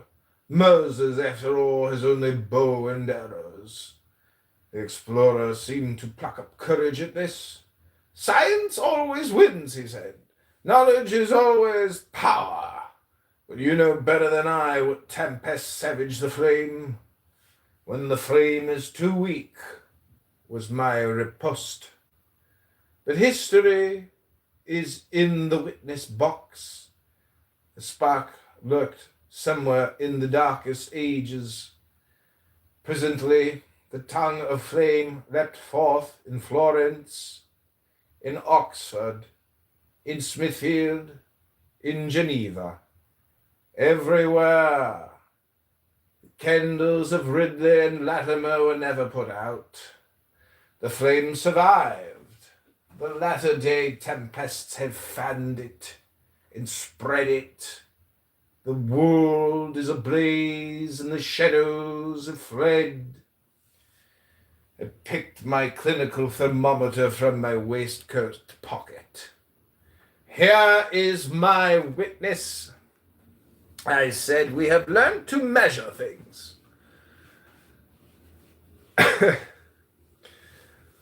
We insist that all things should be measured. We have established the unknown God and made him known, and his name is geometry. That is the victory of the Freemasons. Our pastoral staff is Franklin's lightning rod, our chalice a barrette, our sword a dividing engine, and our disc a galvanometer. The simplest necessities of life have come to depend on science. To go back to guesswork is as impossible as to go back to the jungle. Lyle shook his head. I can imagine a lecturer employing similar eloquence in Nineveh, Babylon, Tyre, the ruined cities of Ceylon. Why, man? Science itself tells you that all growth is a curve, all action a reaction. What came from nothing must go back to nothing. Our civilization is only a sort of skin disease to which the earth is subject. A boil that swells and bursts and leaves a scar scarce visible.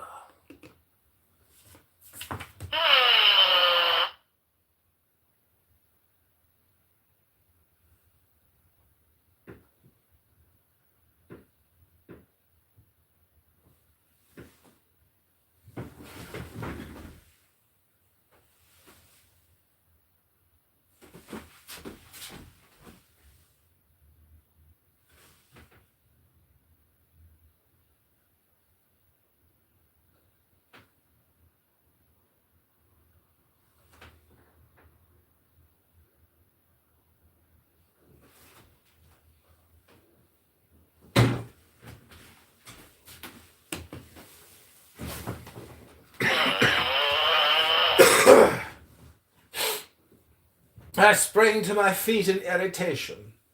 This is simply morbid. I said, quinine and caramel for you, and mixed them a dose from my pocket case. Yeah, swallow that, I said, and don't let abstract speculations unfit for your daily duties. Come and look at our patient.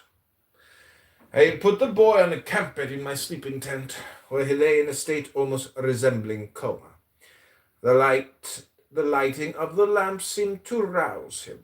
His state changed to one of low-muttering delirium, in which one could only make out ecstatic phrases, interspersed with groans, It was sleep's imitation of his waking mania.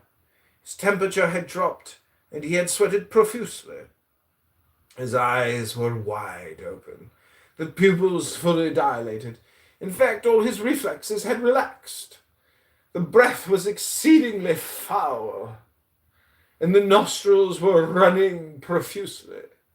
I resolved upon decisive measures, injected a full dose of strychnine and digitalis, plunged him in a cold bath, and resorted to vigorous massage. In the course of an hour he recovered consciousness, and I was able to administer a cup of strong meat broth fortified with iron and wine. He reacted so admirably to these measures that I determined to continue them throughout the night. By morning he seemed to have shaken off the poison completely, and even to possess greater physical strength and moral stamina than when I had first accosted him. His mind was very confused. He did not seem to remember what he had been through, but in other respects his sanity and balance left nothing to be desired. He was able to take some solid food for breakfast, and then I told him to go home and not to eat any more fish. Now came an incident comically curious, which delighted both myself and Lyle, who was outside his tent putting together the parts of our aeroplane. I had said goodbye to the boy, who shook my hand with a manly warmth and vigor, which testified to the gratitude which he felt, and had no touch of civility. It turned to go, but had only covered a few yards when he was intercepted by Moses Thornley. The eyes of the latter lighted up with cruel and contemptuous joy. He deliberately dropped his cigar and motioned to the boy to pick it up. My patient took no notice and stepped aside so as to pass by. Thornley, with a look of angry surprise, planted himself again in the boy's way and ordered him gruffly to pick up the cigar for him. He turned back and did so, but with a glance and a gesture that would have warned a less confident bully.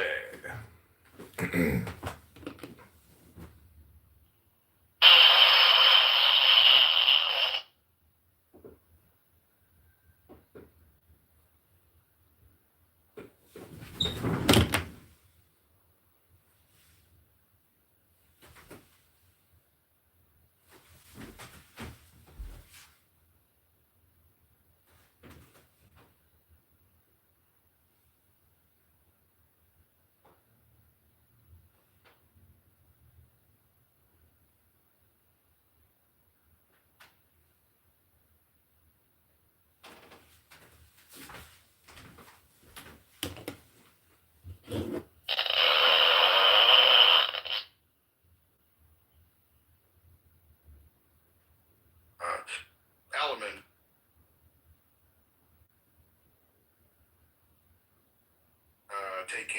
Order takers and trying to, just do what the president wants to do. And we see that even in, the Epstein file, kind of saying that they wouldn't even try. I mean, they tried to say that it wasn't, there's nothing to investigate. And even with the pictures that, if people, I'm not going to talk about Epstein. And even when people are telling you there's, pedophilia was happening there, and here are the pictures. The people on the pictures were not, there's nothing to investigate here. And Todd Blanche said, well, partying with a known pedophile in a pedophilia ring, I mean, that's not his words, but he said, partying with Epstein is not in itself a crime. But for sure, you got crimes that happen there, and you got pictures of the people that perpetrated these crimes. Doesn't that at least invoke maybe we should investigate? No, the answer was no. My last thing is the Democrats must be the stupidest cheaters ever.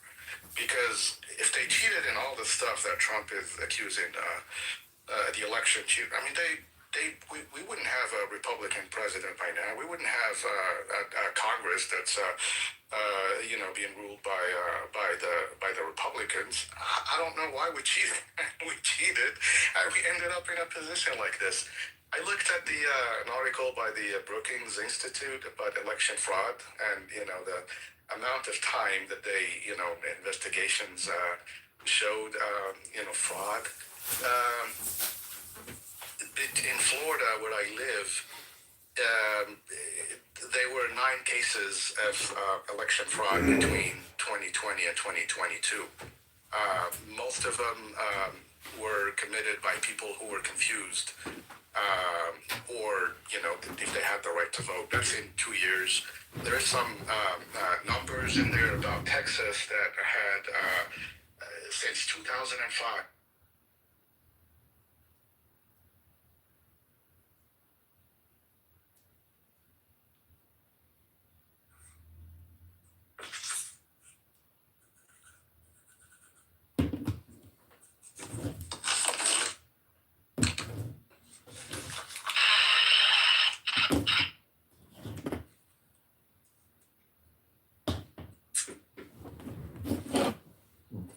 I got the shock of my life. The thing that happened next was incredible. My boy, his face smeared with the grease, staggered up to me and spat into his mouth of half-chewed fish. Begone! Thou art unclean! What could I do but burst out laughing?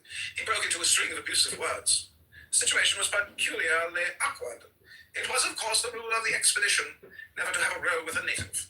At the same time, never to stand any nonsense. I wish they had brought one of the Arabs with me. All I could do was speak to him sharply in a tone of authority. Put yourself together. I said, be a man. He shrank back as if I had hit him, covered his face as if with excessive shame. Moaned despairingly a man again and again, then a new excessive intoxication seemed to seize him.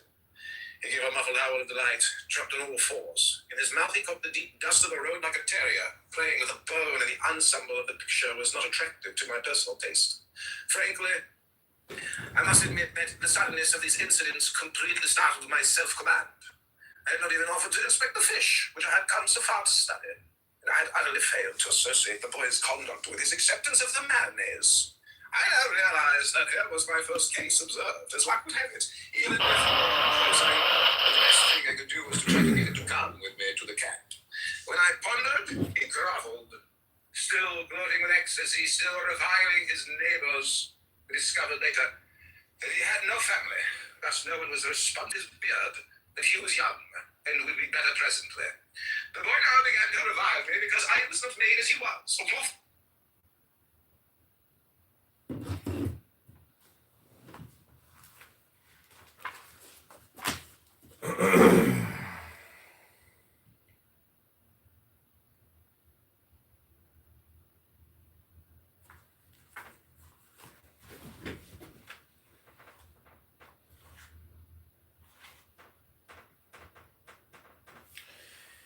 He put the cigar in his own mouth, took 2 quick strides toward his tyrant, and struck him square on the jaw.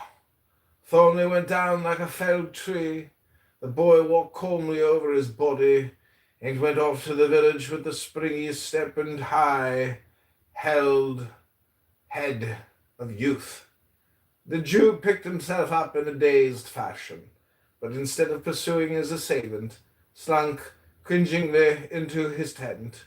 When I went in to see if he was hurt, I found him crouched behind his bed, brandishing a pair of revolvers. He rebuffed my inquiries growingly, and I went over to Lyle disgusted. Our leader had been watching the scene radiant. He seemed absolutely renewed by the incident.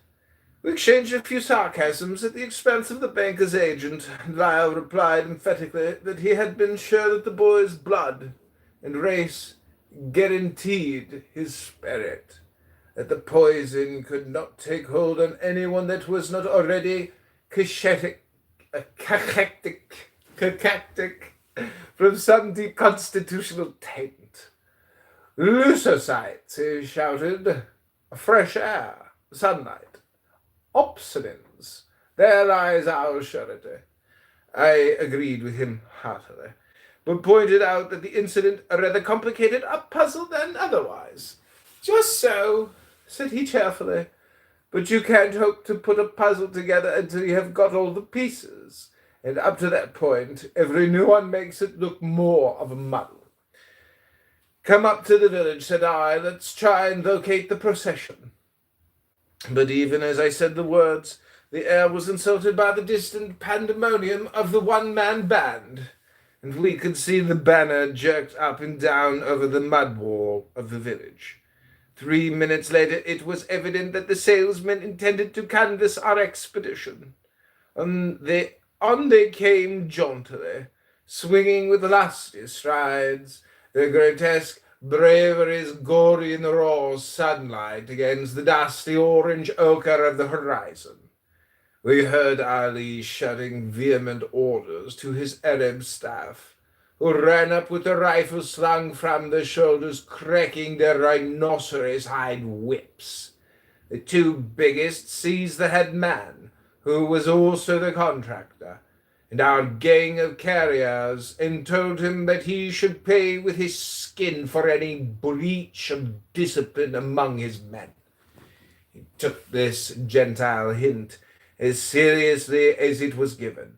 He got his men ranged up in first-rate shape, and treated them to a series of barks and yells which we took to mean that he would stand no nonsense. Ali himself headed off the procession as it approached, and his Arabs covered it with their rifles.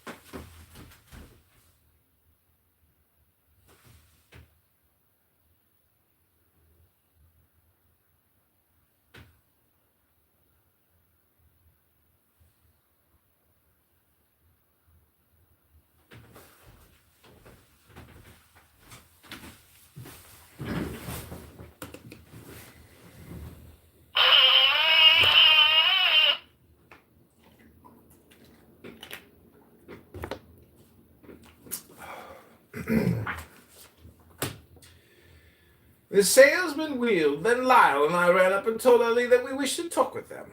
The Arab gave way rather grudgingly. He washed his hands of his mad English masters, as one might say. The procession halted and began to go through the regular performance. I explained to the woman that I did not want to take her fish for nothing, that I would pay her price. It was as if I had not spoken. She merely urged me to eat, and that with the most fantastic eagerness. She actually foamed at the mouth, and the sweat streamed from her face, her wrinkles inspected with rivulets of miry paint. She was obscenely nauseating. I had provided myself with a box of tin lined with glass for reception of the specimen which I proposed to analyze. This I took from my pocket, and proceeded to fill it with a platter. The action seemed to anger her. "No, no," she screamed. "You must eat it at once. Eat, eat." I told her very politely that I had just had my breakfast, and added a remark in perfect innocence, whose effect I could hardly have foreseen in a nightmare. "I don't want it to eat," I said. "I only want it for scientific examination."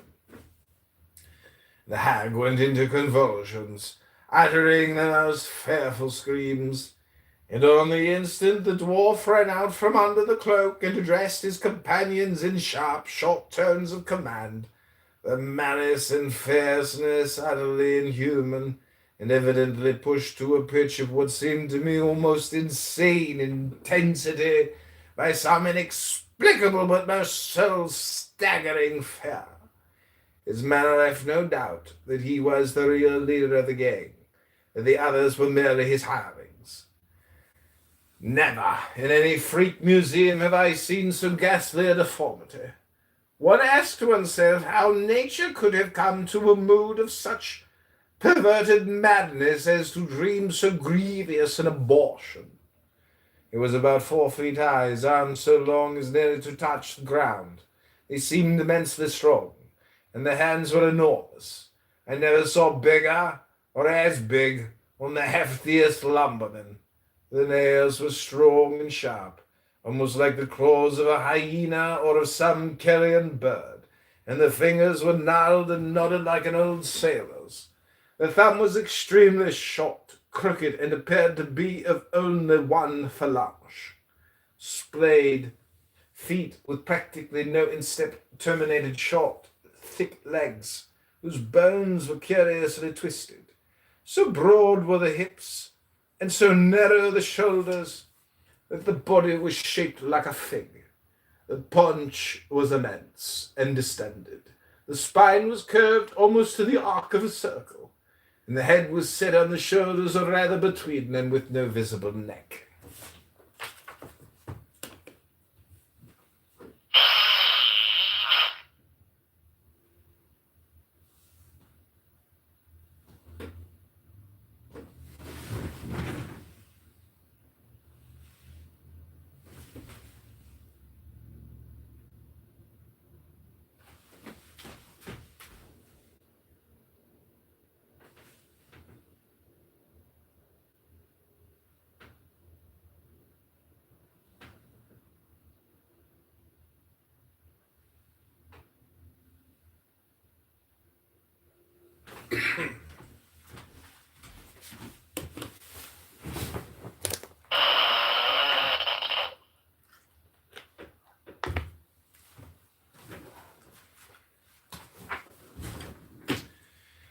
The skull was immense and hideously misshapen. Ragged wisps of long grey mangy hair were matted on a scalp of parchment-like ochre, with blotches of black scab that suggested the inscriptions of some dead evil race. A dirty white beard straggled meagerly from the sharply jutting chin. I thought of the ram of a warship. The mouth was long and straight, with lips so white, so flat, that they could scarcely be distinguished. The teeth were like a wolf's, but black and rotten. Scraps of raw meat, sticking in the gaps, showed red against the brown of the swollen gums, whose edges oozed with pus. The nose was eaten away, apparently by lupus or by a rodent ulcer. The cheeks were fallen and wrinkled, their skin dry and dull like a rotten orange. The forehead was receding, the whole face prognathous. In fact, but enormously bulged on the left temple and caved in on the right, the dome being thus a sort of skewed cone.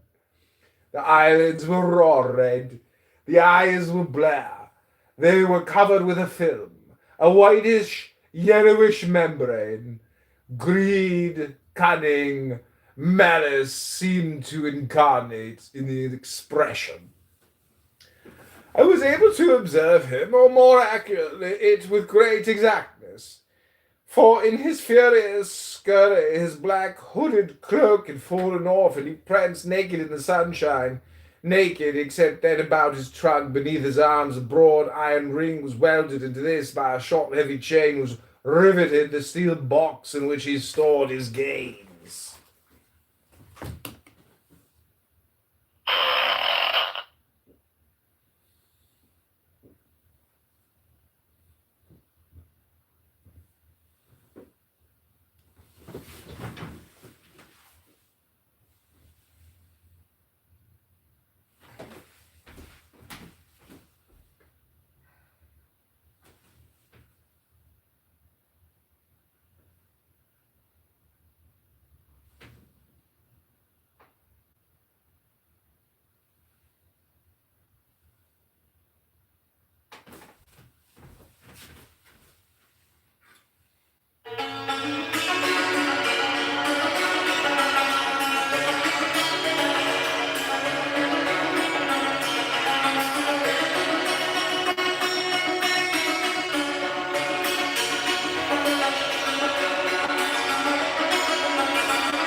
I only caught one word of his frenzied jabberings, my one word examination. But his psychology was as obvious as his anatomy. I can perhaps best convey it by saying that it was as if a very pitiful coward had been lulled into security, and then most suddenly confronted with his fear, an anguish so intense that it surpassed itself and makes him fight instead of turning tail. The noise, as I suppose, had attracted Moses to our group. I saw him just behind the dwarf. He was standing alert and resolute, quick, anxious eyes and nostrils widely dilated. "Look out, doctor!" he shouted. "Get to cover, they mean mischief." I am so slow and stupid, so unable to grasp unsympathetic psychologies, that I simply failed to understand. I was bewildered utterly by this senseless storm in a teacup. But the dwarf's men took weapons from the surplus of the boogeyman and scattered so as to surround me. Even the woman threw down her platter and caught up a rope, painted to represent a snake. While I stood there gaping like a gaby, she flung a noose round my legs and brought me heavily to the ground. The others with whoops of triumph rushed at me. They battered me. They stabbed me. They trampled me. Luckily, it was only for a moment. Thornley, with great presence of mind, threw down a handful of coins, and my assailants turned to scramble for them. "Get to cover, you damned ass!" he yelled, and this time I knew my lesson. I crawled as best I could to my tent and began to count my wounds.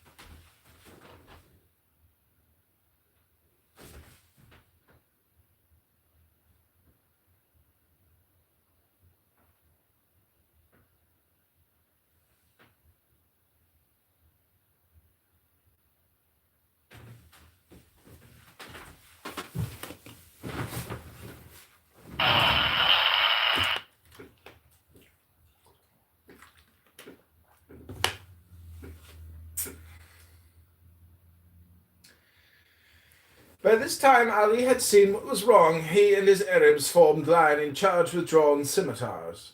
Salesmen did not wait for the attack. They fled in disorder, leaving most of their apparatus on the field of battle.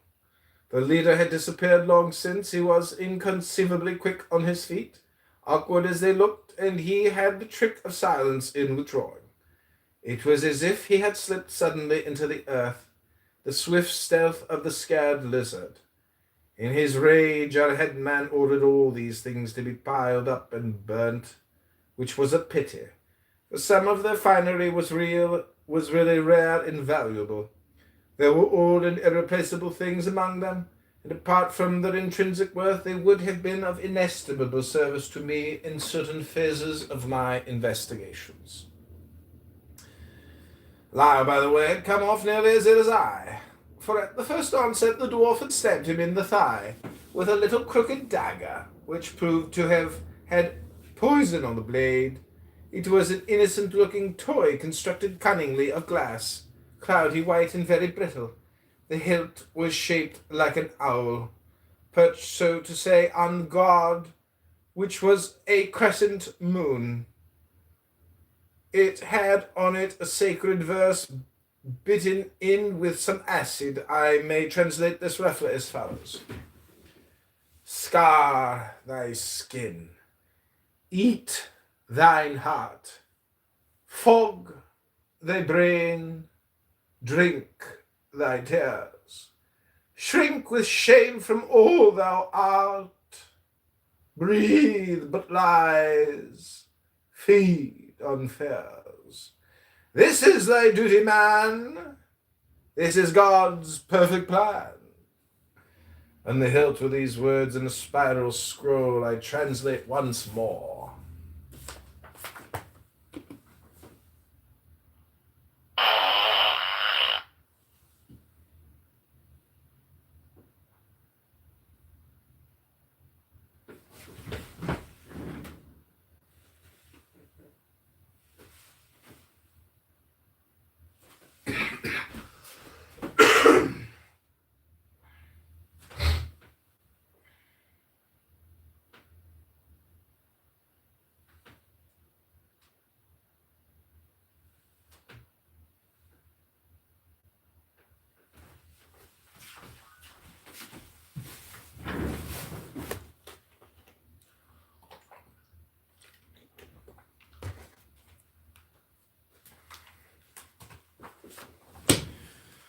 Dare not to stand upright.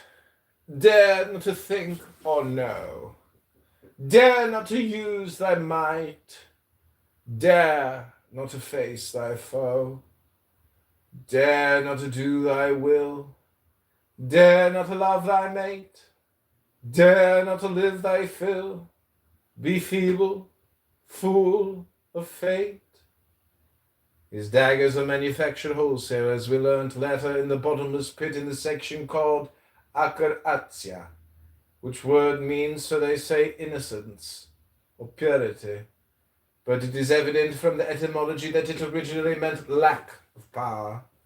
By a similar process among ourselves, the Greek ascetic or trained athlete has come to signify a physically starved and stunted person. The self-denial with an object of the man in training became valued for its own sake as a virtue. Virtue itself, again, really means the quality of manhood. Yet we now use it too often of qualities possibly angelic, but by no means manly.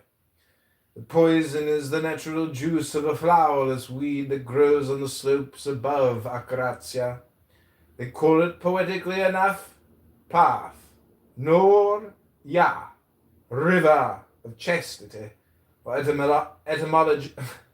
etymologically the white that flows, and claim that by rubbing the body with it daily, night and morning, they are immune from practically all the ills of life. But I anticipate my story. Lyle was very severely... Okay, we'll come right back to that.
Lyle was severely infected by this venom.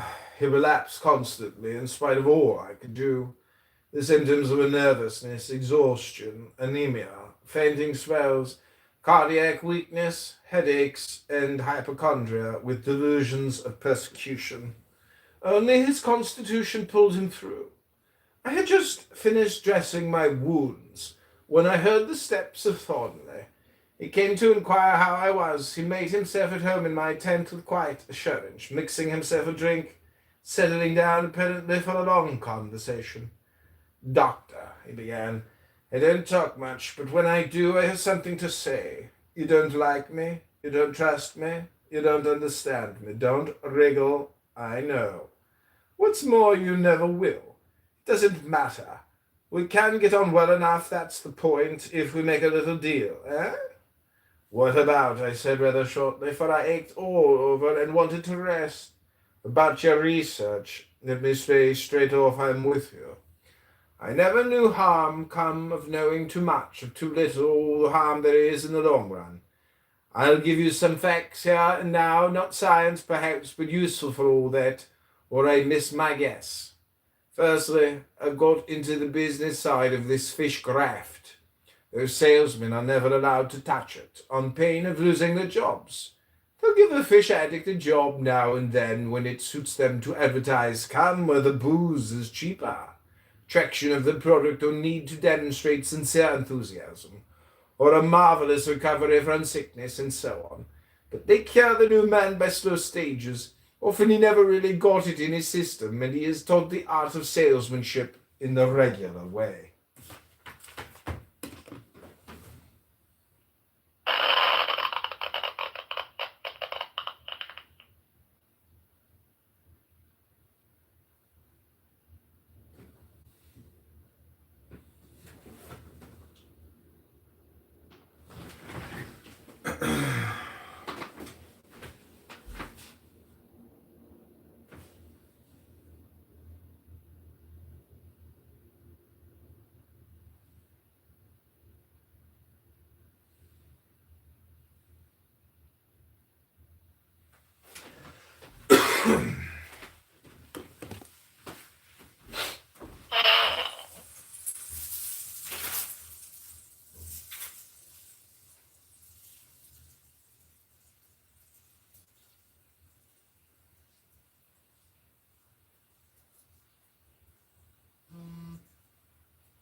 doubt about the effect of the fish. I've collected some samples for you, by the way. It's a foul poison of the dope species. It softens the brain and hardens the heart and corrupts the blood and destroys the reproductive faculty. Its use turns a man into a sniveling, lying, slavish rogue without self-respect, courage, wit, or any of the generous emotions. You certainly seem to have found out a lot. I came out here to report to my principals. There's more yet which you may as well know. I found out where the fish is bred, and I'm going to take you to see it. Meanwhile, let me give you a hint. Nothing frightens people so much as inquiry. You've had a lesson today. Go on with your work, but let no one know what you're doing. I have a soft spot in my own skin, too. I can't afford to have anyone know that I'm helping you. That's all, I think. But when you've analyzed that fish, I should like you to tell me about it. I promised badly enough, and we shook hands for the first time since our introduction. He went out of my tent, and I sank into a sleep, which was peopled by dreams of the most fantastic order. But underneath the whirling images of my fancy, there was a dull ache of resentment against the darkness and confusion. I yearned for the clear light of day, and for an universe ordered and intelligible.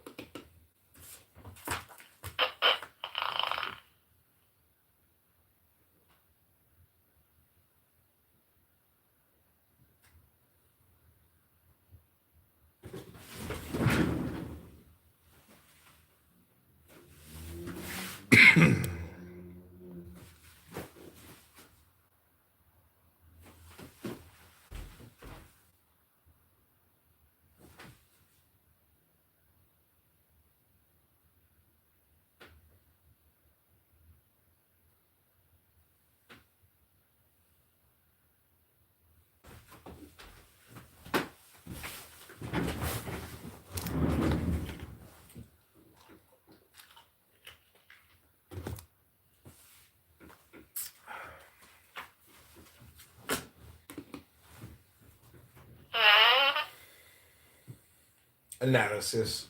Okay, we're gonna stop here. It's a lot of reading. Hope you've enjoyed it. Please subscribe.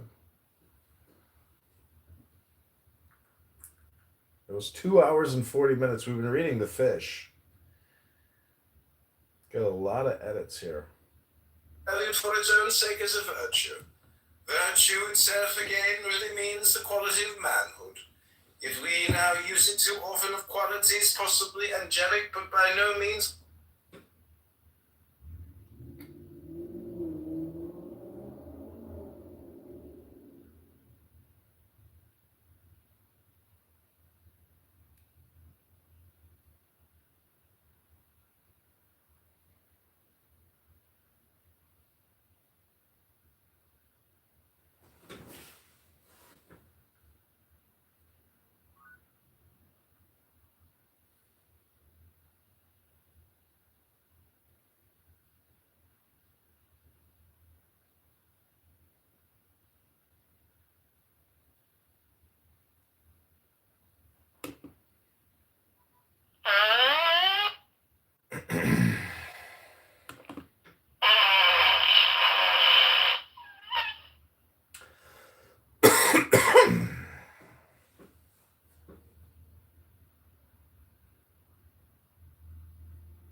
Well,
what the administration is doing. That is really very, very unfortunate.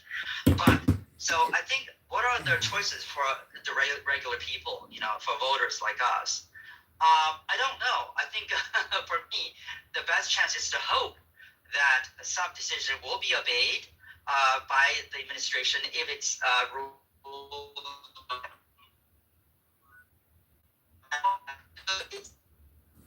job to come unconstitutional actions taken by the administration, whether it's due process or whether it's any other freedom of speech, etc., etc. That's certainly just wishful thinking. It really just shows the fragility of our constitution, of our system. I used to tend to believe that it's an ironclad system. It just takes one of the three branches to do its job. Now I realize that if we have a hooligan in one of the branches, which in my mind is this administration, then the other two branches, there's not that much they can do to actually rectify the situation. So other than that, I don't have a lot of positive things to say. But the way the duty, the problem is you, Gary, picking such a terrible, heavy topic, a hopeless topic. Maybe we could talk about something else, like your.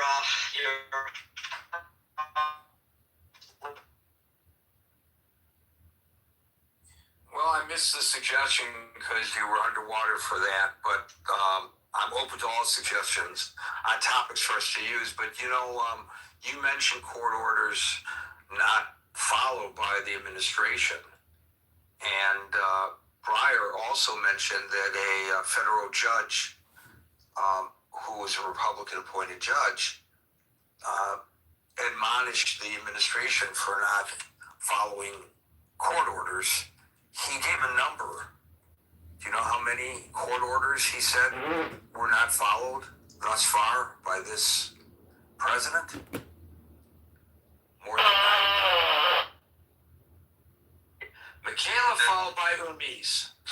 Half of my family's from Nebraska and the other half from Minnesota. So most of them are Catholic Democrats, but a lot of them have left the party because of big pro-life issues. About the elections, I think that maybe the federal government could have a legitimate part in helping the states. That CISA, the Cybersecurity Infrastructure Agency, I think that's what it's called. They look at voting systems and point out vulnerabilities, but they have no power to enforce any of what they found. It's up to the states to do that. And they did find vulnerabilities in Dominion in 2022. It's not, there's no evidence. They didn't say there was any evidence that those had been exploited. But I do think that the federal government should have a role there. And I think some of their suggestions were that all of the parts of the voting systems be manufactured in the U.S. And I would go for that. Because anything that was manufactured outside the states is subject to tampering? Well, that we could have more, oversight over it. I would. Legal oversight. But you're making that recommendation without there being any evidence of there being any problems, right? Yeah, but we wouldn't know because we wouldn't have oversight. We wouldn't have laws that they'd have to comply to, or. I'm sure there's oversight, and I'm sure there are laws that they have to comply with, but. That's one of their suggestions. So let me give you an example. It's nothing to do with elections. The federal government has certain safety standards and EPA standards that auto manufacturers must adhere to. If your car is imported from Germany, do they still have to follow those standards and regulations? I suppose so, but I don't know. That was one of their suggestions. Yeah. Okay. Suggestions. Yeah. Okay. They must have had a reason for it. Okay. Thank you, Michaela. I appreciate that. Hermes, you get the last word. Hermes? Yep. Last word, buddy. Last word, buddy. Don't blow it. No. So, there's not much to say. Everything that needed to be said has been said. And I just hope that, we can change things and turn things around and heal our country. Thank you, Gary. I love ending on an optimistic note. Folks, we're here Monday through Friday from 5 p.m. to 6 p.m. New York time. So till 5 p.m. New York time tomorrow. For the next edition of the Critical Thinking Forum, everybody be safe, be well, and peace out.